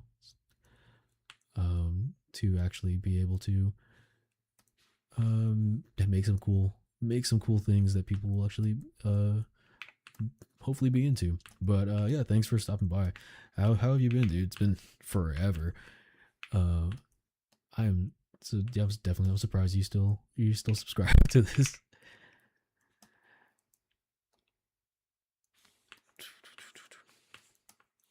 But yeah, so just working on this little monkey dude for now. This was just the first stream, the test stream, to see how things would work. Only had one crash so far, which is kind of going pretty. Actually, no, I don't want to say anything because I'm gonna jinx it, but only had one crash, so I was expecting a whole lot more. But yeah, today's just working on this one sketch I've been working on for a while, getting into the swing of things, getting all the new equipment and software in place. Been a lot of setup, but actually have some decent stuff this time. More so in the past, actually having a stand for my camera, and I never had it in the past. I would just tape it to stuff. But I have actually a pretty good little setup. I eventually want to get my room set up a little bit better. Right now, the camera is directed at one wall that is doesn't have much going on because it's the only side of my room that isn't being used for storage right now. So in the future, hoping I can get the whole studio set up and actually have more of a space to do some other stuff besides just sculpting, because I do have a lot more traditional art stuff now too. Been really getting into some electrical engineering stuff recently too, so I have some projects I kind of want to get set up a little bit more too. So yeah, I got some cool stuff in the works, but this was just needed to get the streams started. Otherwise I was gonna spend forever just trying to get set up for it and getting things perfected, and wouldn't actually set things up, or wouldn't actually ever start streaming because they'd be so busy and set up. Cool, but yeah, so I don't know. Thanks for stopping by the first stream though.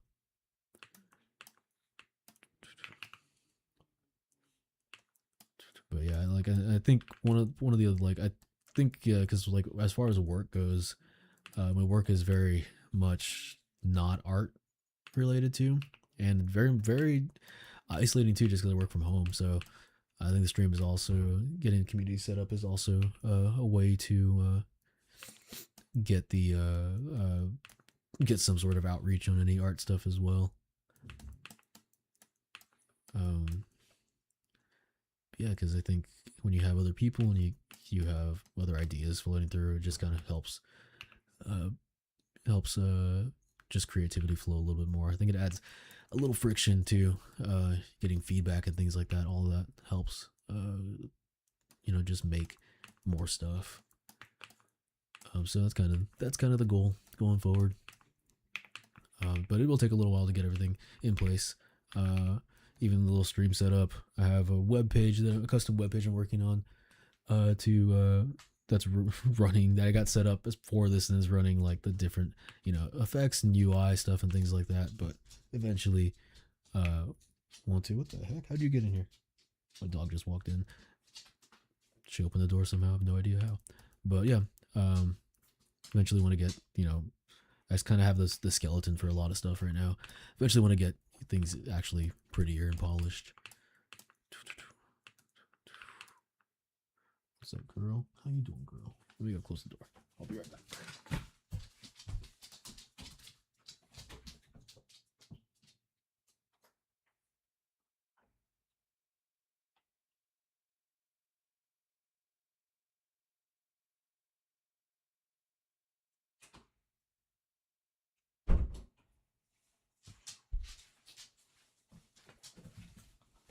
Well, fully just left an unattended stream. My dog opened the door, so had to go let her in. Let's see. Of course, I'm still subscribed. I've been doing well. Adulting too hard, so keeping pretty busy. Hoping to get back to more creative groups soon too. Yeah, no, dude, I understand it. It's the whole adult life thing really just kind of hits you pretty hard and does not let up ever. So no, I get it. That's kind of what I'm trying to do too with this, just getting back into making stuff and just creating really. Yeah, it's just I feel like I have the ability to do more than I did in the past, but like so much less time to do it, which is just it's a very much that duality of getting older and having to deal with adult stuff. But yeah, so yeah, no, so yeah, hopefully, I mean, I have a little bit of an organization for this, like that I've been setting up, or organization, like I've been organizing things, I guess I should say that, not organization, but I've been setting up, trying to organize things, actually have a consistent schedule and things like that, because I think having all that set up will at least help keep momentum going a little bit more. And obviously it's not every stream is going to be packed with anything or anything like that, but I think as long as it be consistent, hopefully we can build up a small community and start creating more stuff together with everybody. Would be cool. Let's see. Okay, we're going to build the pecs up a little bit more because they kind of have, the pecs need to be, the pecs are starting to get a little straight. Don't want that. So I'm going to bring this down. This needs to either go up. What's going on here? Something needs to change here. There's not enough flow in right now. Let me see what we got. Time to go to references. That's the go-to move. Anytime we get stuck, we go to look at a reference. Okay, since his arms are forward, yeah, I guess it would be pushed forward up more right here on this piece, which would be the, I think it's like this. So I think we'll be building up a little bit more here as he kind of comes in up forward a little bit, but I think we can bring this up a little bit more. And this is going to go underneath the delt. I think we can bring this up. I do like the separation under here. This technically would go, so because it all connects to the middle, connects up here. This would kind of come down like this, I think. I think this is roughly what I'm going to do. I do like this, but I think we're gonna have to cut in here a little bit to make that, to make that flow more. And honestly, we probably can bring that up a little bit. We're gonna cut right here, get into here. Let's see, cut right there.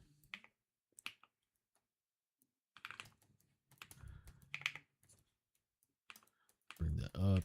This still needs to connect underneath here though.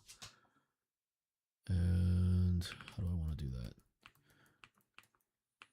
Because this is the empty groove between your delt and your pec, and this is going to have to be, but this is more fat here. I think that's what we have to build up, a little more fat. And we can probably go ahead and lose some of this definition of the delt, because with all the fat buildup, we will not need the full delt. Cool. Because there'd be skin and stuff building up there, which I think we can go ahead and soften this out too, because all of this is kind of connecting in here. So I think we can soften all that up, get more skin in there. Technically, this piece, so it comes underneath, this is where your armpit would be, so I think we need to carve that out a little bit, and then just kind of build something in there. Not super important to have this piece you know, fully anatomically correct under here, because at the end of the day, this is not going to be seen that much. So you can kind of just fill it a little bit now for right now. I like that. Do think there is something still in this that's not flowing right though, and I'm not entirely sure what it is yet. I think it's the flow needs to be, this needs to flow kind of more down like that, maybe. Just kind of, it needs to flow like down this way, maybe like that. Something, it needs to flow, I guess. I think this needs to connect. Oh, all right, let's look up it real quick. So I think it's that the muscle is connecting too high up. The pec connects, I think, lower on the arm. So pec, arm connection. Arm connection. So your pec should connect. Because that's right. So your minor and your major pec. The minor one is the one that connects up to the, so the minor connects up here, up to your collarbone. This is not, you know, a super accurate, anatomically accurate collarbone like a person would have, but this would be connecting somewhere around there if we're, you know, using real anatomy. The other pec though would be the major one, which is going to be kind of what we're doing right here, would connect probably around, it's under your delt a little bit, I think. So, but I think it's I guess it could work, but I think we're going to go ahead and just, I think we connect a little lower, maybe. Something like that, maybe. And then there's skin. The skin is the part I think that's throwing things off too, because with something like this, I am thinking a lot on the muscle right now, but it's, the muscle is not the only piece. There is the skin that goes over the muscle that we need to kind of take into account. And if I was, and I believe that that's going to be more of the piece that's going to be actually kind of bunching up here. I don't know. I think maybe we're pull it forward, because the arms are forward, so it brings it out a little bit. Let's see. I need to find a good reference. Something that feels,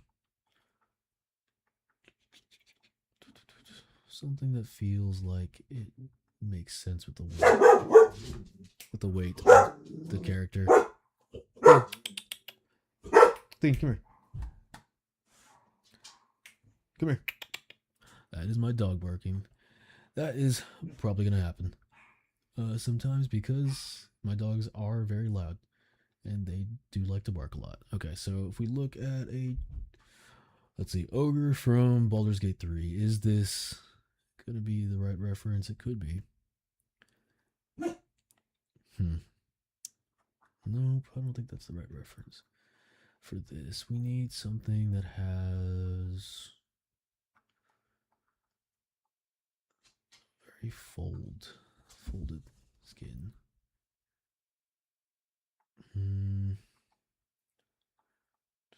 Okay, I think I'm going to use this reference. This reference is from one of the artists that I follow, and I do not recall the name right now, and I probably should have that on deck, but I do not. So, see if I can add that in later. But yeah, so I'll try to get more of the flow into the arm, which is want it to feel a little bit more. Yeah.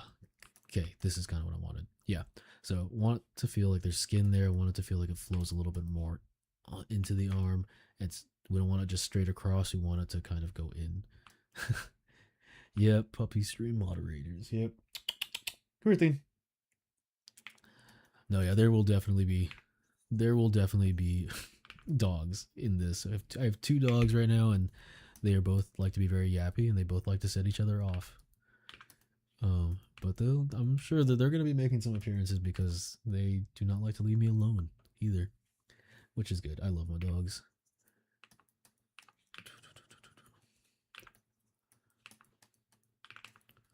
Cool. Okay, so yeah, this is looking better. This is what I wanted to have a little bit more of, just this flow from the pec into the into the delt, and just not feel so straight when we are looking at it like head on. Just makes it a better silhouette, or a better form too, just more defined form. Yeah, okay, I'm okay with that. I'm partially thinking that maybe let's define that a little bit more. So this is kind of going in. Maybe we give it a little bit more. Yeah, just a little more bulk on the chest too.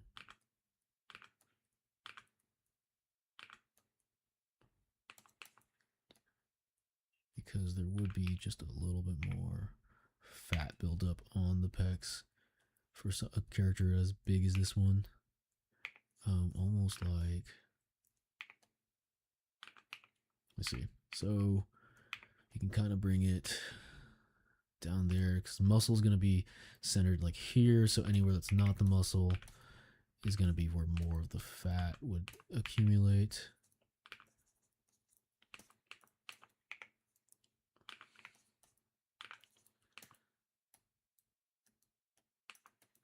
So be kind of right here. Be a little more hanging down. And then this one, I kind of want to put a little more separation right here. And then, what is this? This is still part of, technically. And again, technically this is not a human, so we don't need to be super accurate. It's not a real creature, but it still should be based in somewhat of a realistic anatomy at least. So this.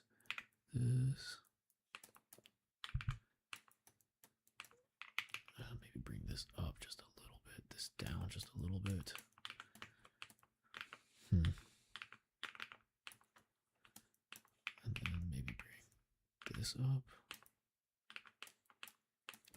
Let's see, so if I brought this up just a little bit more.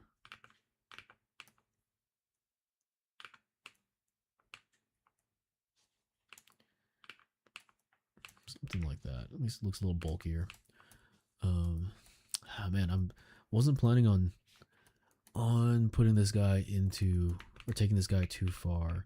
He's just supposed to be a little test for my for the stream, and he was just gonna stay as a sketch. But I kind of, ever since I started thinking about maybe if we could animate him with some muscle simulation and things like that, and like inside Unreal, I kind of think I might want to take him a little further if I can, because I think he's a good candidate for getting some muscle simulations and stuff like that going, and getting some cool animation on him that's more monster-like. So might end up going on the back burner a little bit, but I think we might do something with him at some point,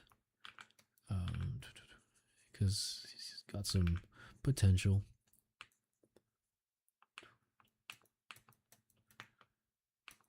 I don't know about this current direction I'm going in for him, but right now though, the chest though, I guess technically this would come down here or something like that.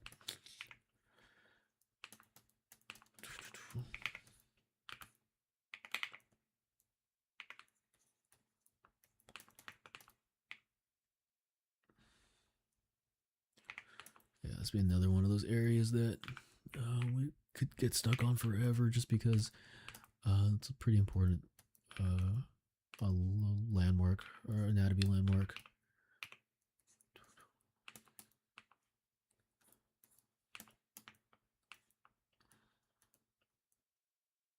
Yeah, because I think, actually thinking, like, looking at this might be more of an ab if we turn that into that. Eek. Yeah, definitely need to clean up the forms, because now I'm not even sure what the forms are or what's what anymore, and that's when, it's definitely starting to get a little messier if I can't tell exactly which forms are what. So definitely we'll need to start cleaning that up a little bit more. And then if he's leaning over, and there is going to be somewhere around right there, we should have a crease from the lean a little bit. Technically, see, so it should be right there. Yeah, I would say maybe it should be a little higher up, but for the purposes here, we're gonna go ahead and call it right there. Get this crease in there a little bit. And I don't like that look right now. We need more volume on this crease. And so the crease in a roll or something like that. In a roll, you need to have a high point, which is this centerpiece right here.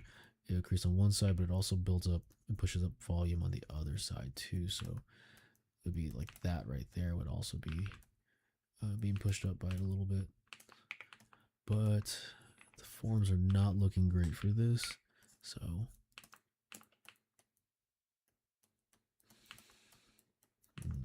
interesting. Okay, gonna have to figure that out a little bit more. Yeah, because so looking at this, I'm thinking he's got a lot of the anatomy landmarks in, as far as like if you're just doing anatomy wise, but I think we don't have a lot of the I would say like the actual skin and like all the meat and everything on him a little bit more defined. I think it's mostly just muscle, and there's like some volume in there, but it doesn't feel like skin yet. It doesn't feel like we have those rolls and the weight and things like that would make him look a lot more realistic. But that's also because we don't have symmetry turned off yet.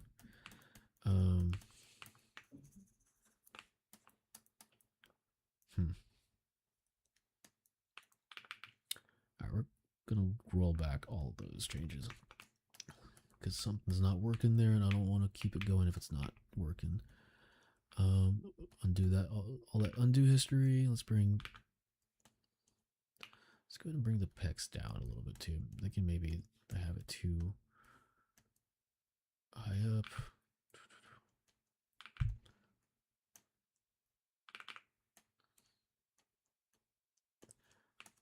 Okay.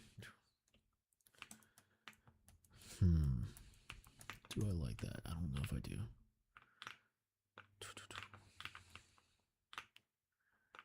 Nope, I don't know if I like that. Okay. So let's maybe bring the pecs down a little bit instead of so much like we did before. Okay, a little better.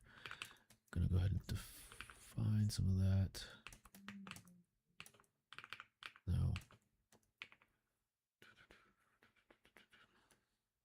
Okay. This.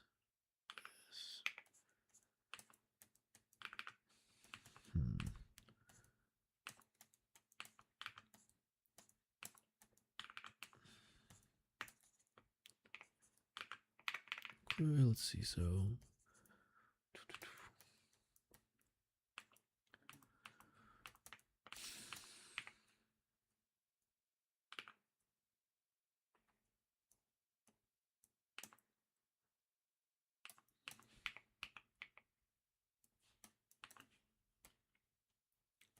Yeah, we need to definitely. Let's see from bottom.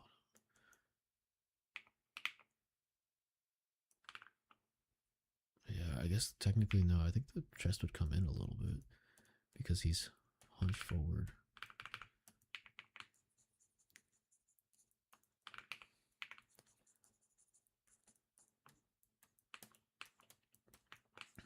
Okay.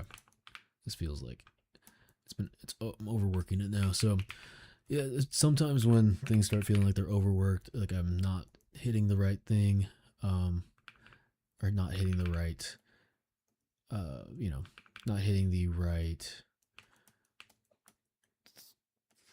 just not hitting the right sculpt. Sculpts are shapes for an area. I think it's easy to get stuck on it and get like tunnel vision. So for something like this, I think working on this area for a little bit and not really seeing improvement, I'd probably just tunnel vision on it and not and fully not making any progress. So at this point is the point where I would say that if an area starts becoming kind of like problematic like this, then you better to move on from it and come back to it later, because it's easy to really get stuck in tunnel vision. Also easy just to get, on the whole sculpt, you get kind of blind to it after a little bit. And once you start getting blind to it, it's hard to actually, see your mistakes and see the things that you need to make changes on.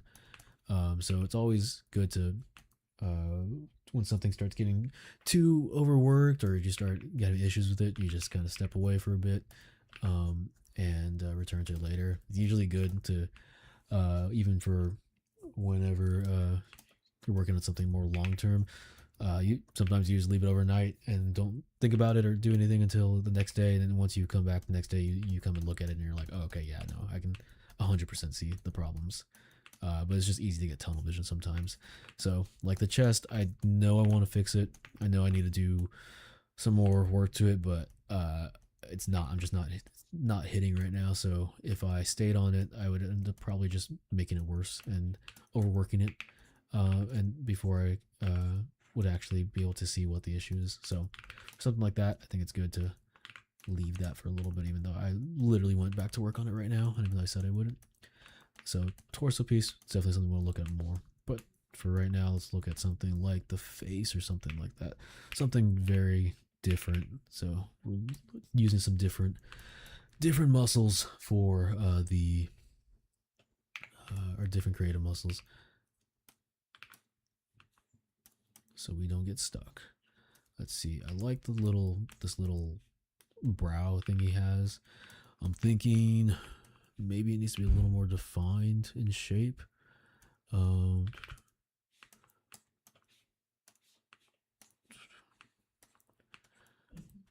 Yeah, I like that. I think adding a little bit of extra, carving out a little extra volume works. I kind of like that too. If we take this kind of peak area and separate it out a little bit more, keep this little ridge here. I think the ridge, I need to decide if I want it more defined or I want to keep it loose. I think right now it's kind of doing it in between, and I don't think that's good, but I don't know if I want it to be super defined, or just want it to kind of be a ridge that it is just like subtly under the skin. Let's see what we're gonna do with that. Okay, so I mean, I like being able to see it though. I do like to be able to see it. I don't know if I want it segmented though, like this, like it is spine or something. I just don't think it looks good like that. I think I like being able to see it, but maybe not define it too much. Even that feels like it's too defined. I think maybe it's just too defined. Okay, let's see. So if this is the traps right here, this is the traps. They should connect to the back of your head, to your neck, the back of your head, which for this creature would be probably back there. But if we want to say that they're, you know, since they're so high up too, maybe it connects a little differently. Maybe this whole area is the back of the head. So maybe if we define the back of the head, like about right there, we can connect. See the traps connect around over here. It would just take away some of the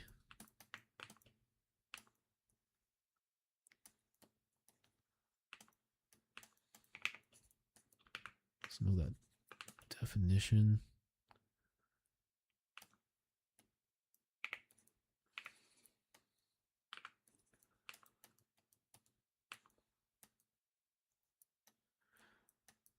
Take away some of it there, bring it back a little more here, because this is technically, if you had like your spine, or where your spine's kind of seen more, it is about here, where like underneath your traps and between your shoulder blades is where you actually do get more of that,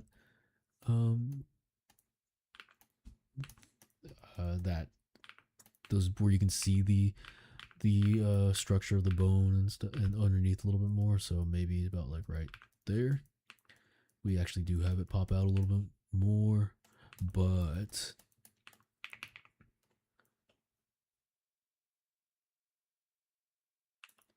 we do have it a little bit more defined right there. And then up here, we can maybe hint at the structure underneath. So we still have this defined area right here for where the base maybe starts. We have some of that, the volume there, like there's something under there, and it's only there and it's not on the sides here. So we can kind of bring this back a little bit on the head, but we have, you know, something here, but we don't define it with any ridges or things like that. Just kind of have the volume stick right here, and then the muscle, you know, somehow it doesn't really go over it, but it starts to merge in there with some of the padding and things like that. So it's not as apparent there still. But then if we start to bring it back here, then I think we can go ahead and actually build up some more of the muscle around here, and then build that, kind of carve in that gap a little bit more. So if we do boom, boom, boom, build up muscle there, gap, then the spine or ridge or whatever is more defined there. But I'm thinking, now I'm looking at it, I think we could maybe take this. I think they're too even right now. They're on the exact same curve. I think if we were doing this to be a little more interesting, we would bring it on we bring the ridge, even though we have it flowing, in the same direction. We have the curve. We need to adjust the curve a little bit. So for the muscle and whatever right here, the peak is right here, but maybe for the ridge, we have the peak a little, or the ridge a little shallower than this curve, or a little slower than this curve, I guess is the right way to say it. And then we'd have the peak around right back here. So it keeps the silhouette more rhythmic. So we have peak, curve, technically peak, curve, and then peak, kind of like this. I don't know if that's exactly the right rhythm for that, but maybe. Yeah. Yeah, I think maybe.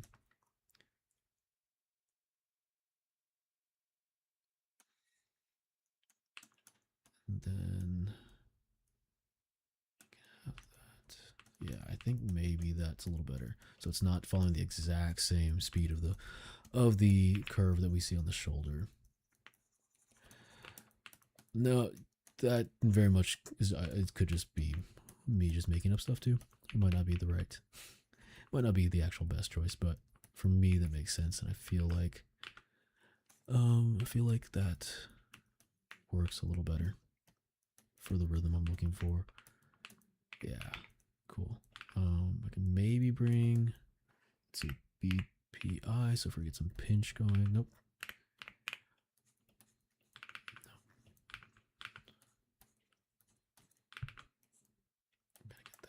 No, let's try inflate, BIN, inflate. So we're going to inflate the muscle around this ridge a little bit more. And we're going to soften this one though up here a little bit, and then comes out more. So soften, soften, soften. Starts to come out and peak more here.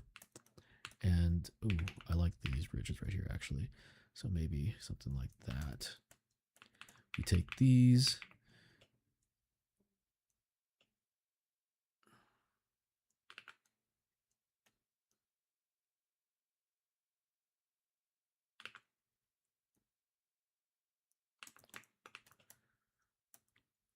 So yeah, so we have something that the ridge starts or peaks right here. A little more interesting, maybe.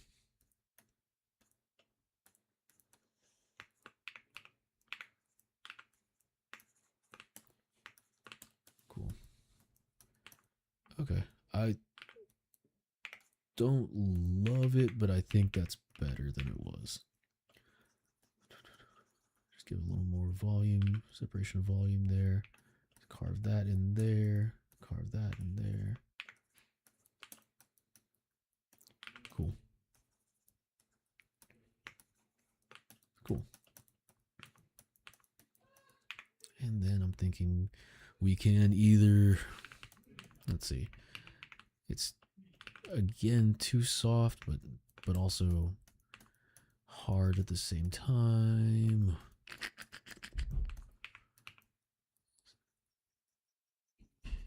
Cover it up a little bit more. Let's see, so let's try VIN.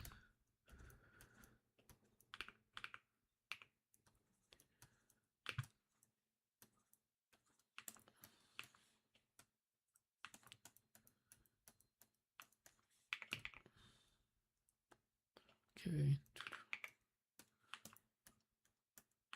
And then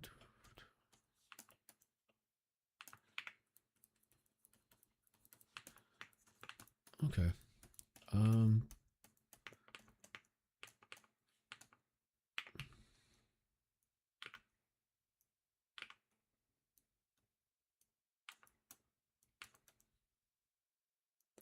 Okay. I think that's a little better. Okay. Leave that for now.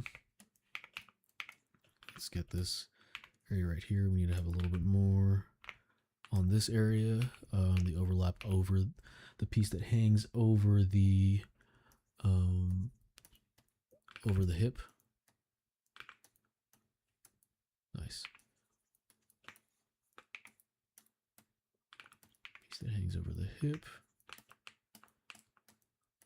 Nice. Okay, cool. Just have a little bit more there. We could technically probably push this a little bit more. No, actually this way, yeah. So we can take this, go like this, and just bring it up in there a little bit more. Have that overhang be a little bit more apparent, a little more dramatic. And then we need to also add BIN.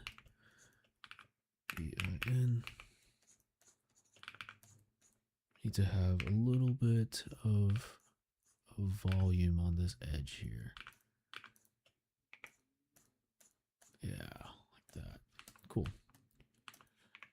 Let's go down a little bit, soften it up a little bit, down more here.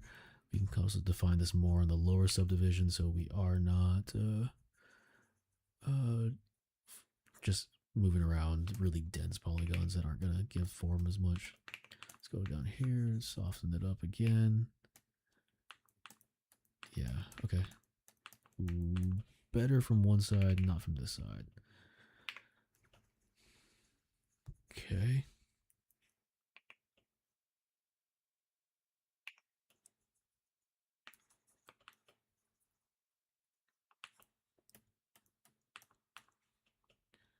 So overhangs there. Okay, so let's go ahead and add some more volume right here.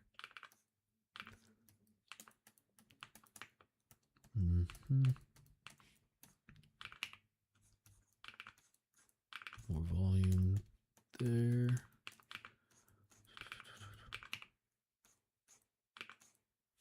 More volume there. Okay, feeling more skin-like now. Cool.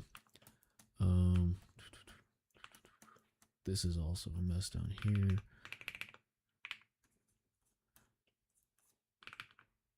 Let's do inflate brush again. Get some more of that in there. Okay, let's bring that back a little bit more. Go through all the subdivisions. Start pulling it back.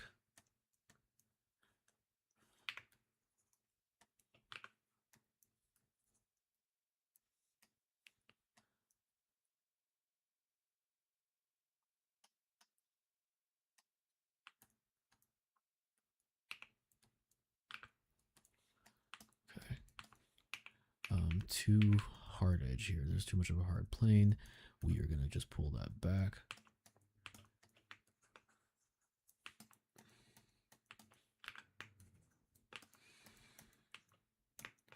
Cool.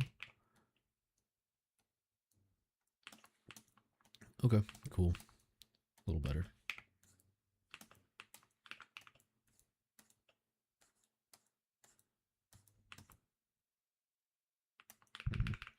Need to get that more defined.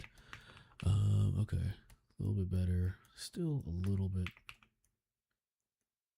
hard, but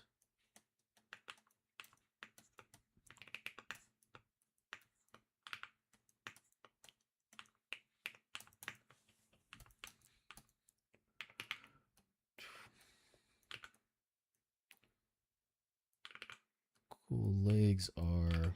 I don't think I've touched the legs this entire time. This was, mostly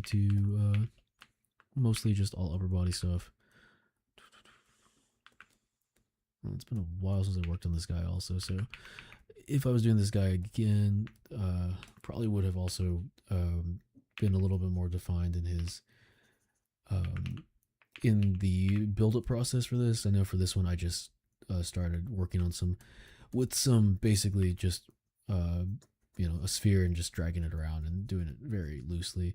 Probably would have, if I'd done this again, I probably would have done this guy with some using some shapes as like pretty defined shapes to build the legs and all his limbs and everything, and gotten all that into place before I actually started sculpting this level of detail.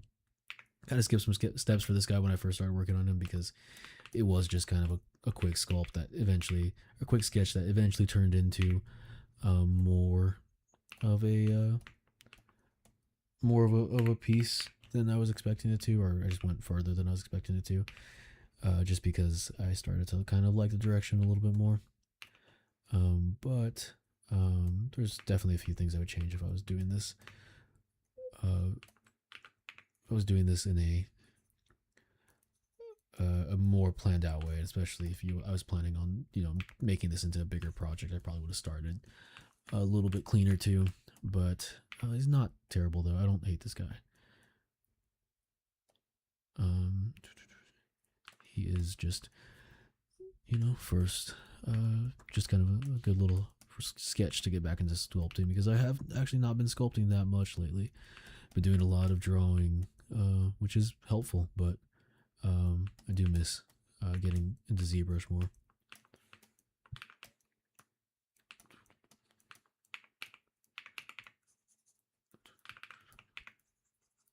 So come in here, get some more this one there.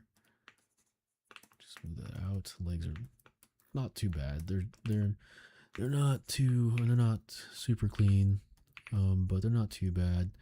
Probably a little more defined than they needed to be. Anyway, so carve this out.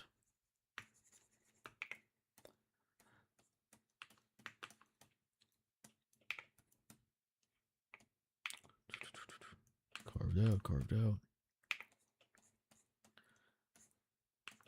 Cool. Okay. Cool. Okay, let's see. What are we gonna do now? What is the best move now? We need to finish him off a little bit. At least for this one. I think maybe we get him. I'm kind of thinking maybe he needs to be in a pose.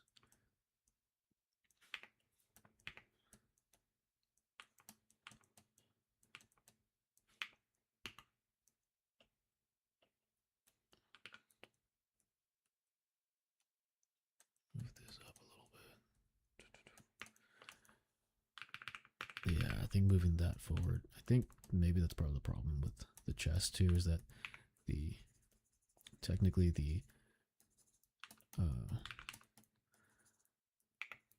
yeah, I think maybe that's part of the problem. Technically, if his arms are forward like that, yeah, okay, I think that's part of the problem. That's why we need to take a break from it. Yeah, if his arms are forward like the way they are, the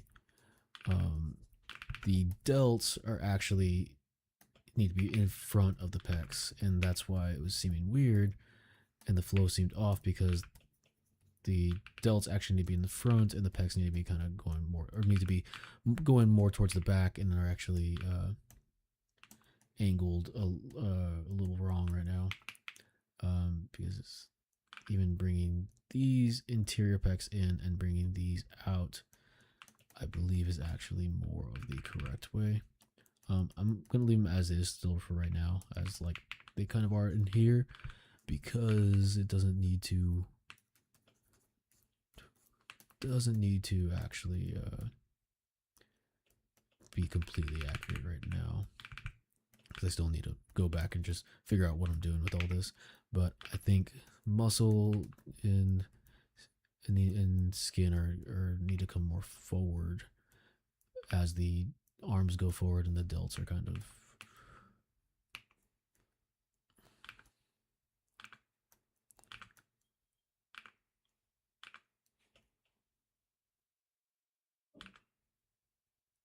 something like that.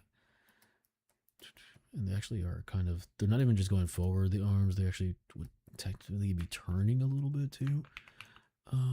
But I think I have them pretty straight right now, but oh no, I kind of do have them forward, because okay, the shoulder blades should be rounding forward too. The arms are basically rounding forward a little bit, and that means that the delts need to be a little more forward in front of the pecs. The pecs need to be, the starting position of the pecs, which is right here, should technically be farther back. And then these coming more forward like that. I think a little more like that is more right, but I need to do some bigger changes. Actually need to probably be in this lower subdivision, so we don't, since we're doing bigger changes like that. I think something like this may be all we need to do. Maybe, let's do this. Okay, BMT, we're going to move topological because we're moving this.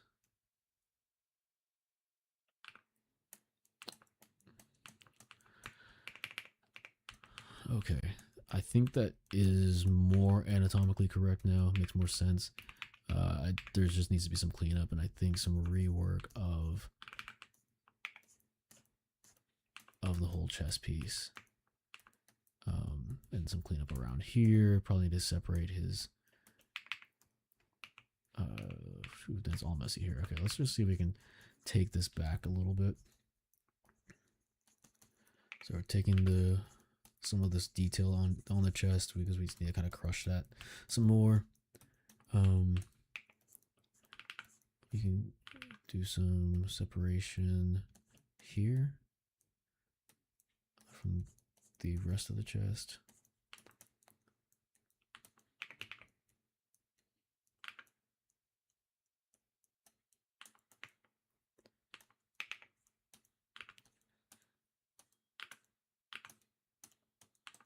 Yeah, okay. I think that's better anatomically. I think it needs some cleanup on this. I think maybe we can give some more here. I think I'm working in too high of a subdivision, so we're getting too much detail. I mean, we just need to we need to lose some detail in here to clean it up, to get just more defined.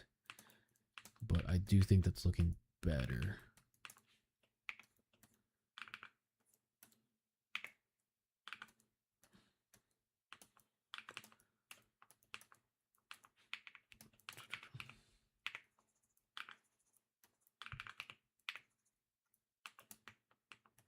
Cool. Okay.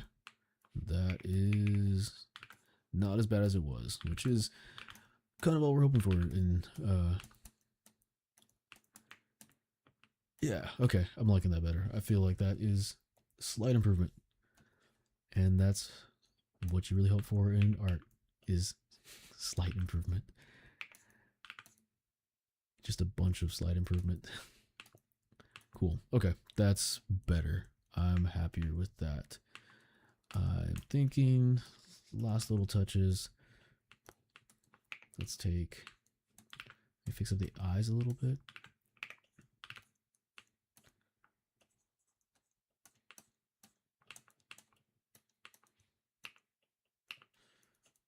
Give it some more because the eyes are where all the character is.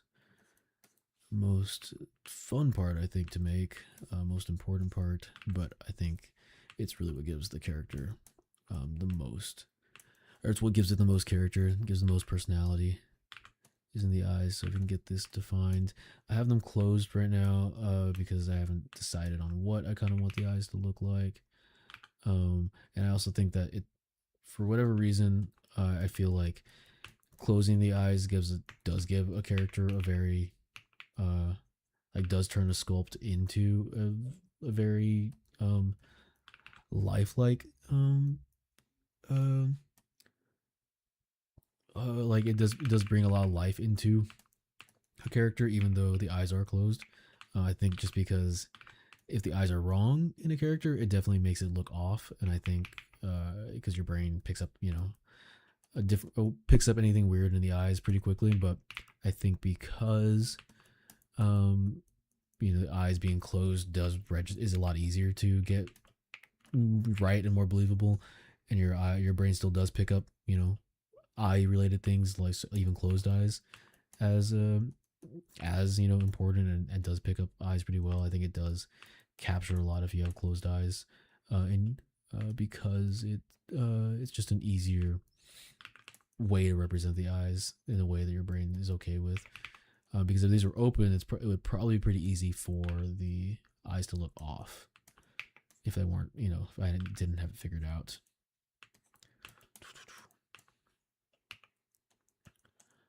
And since they are closed, if we open them, we have to redo the topology and everything. So that's something to figure out for later. Cool. So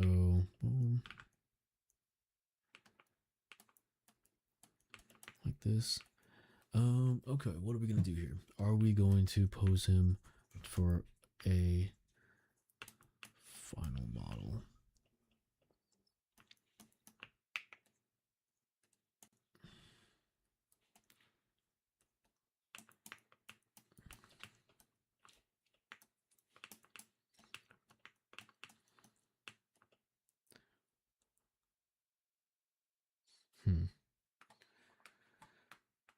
do I break symmetry on him?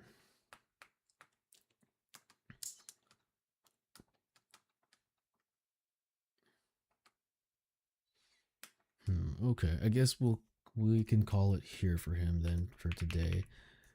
Because I do want to pose him, and I think maybe posing could look cool, but thinking about how much I should do to get him to, or how much he probably needs if I want to do the pose right.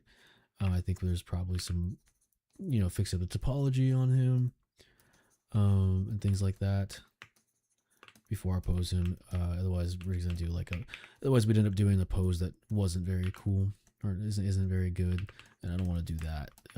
Rather spend a little more time to fix the legs up a lot.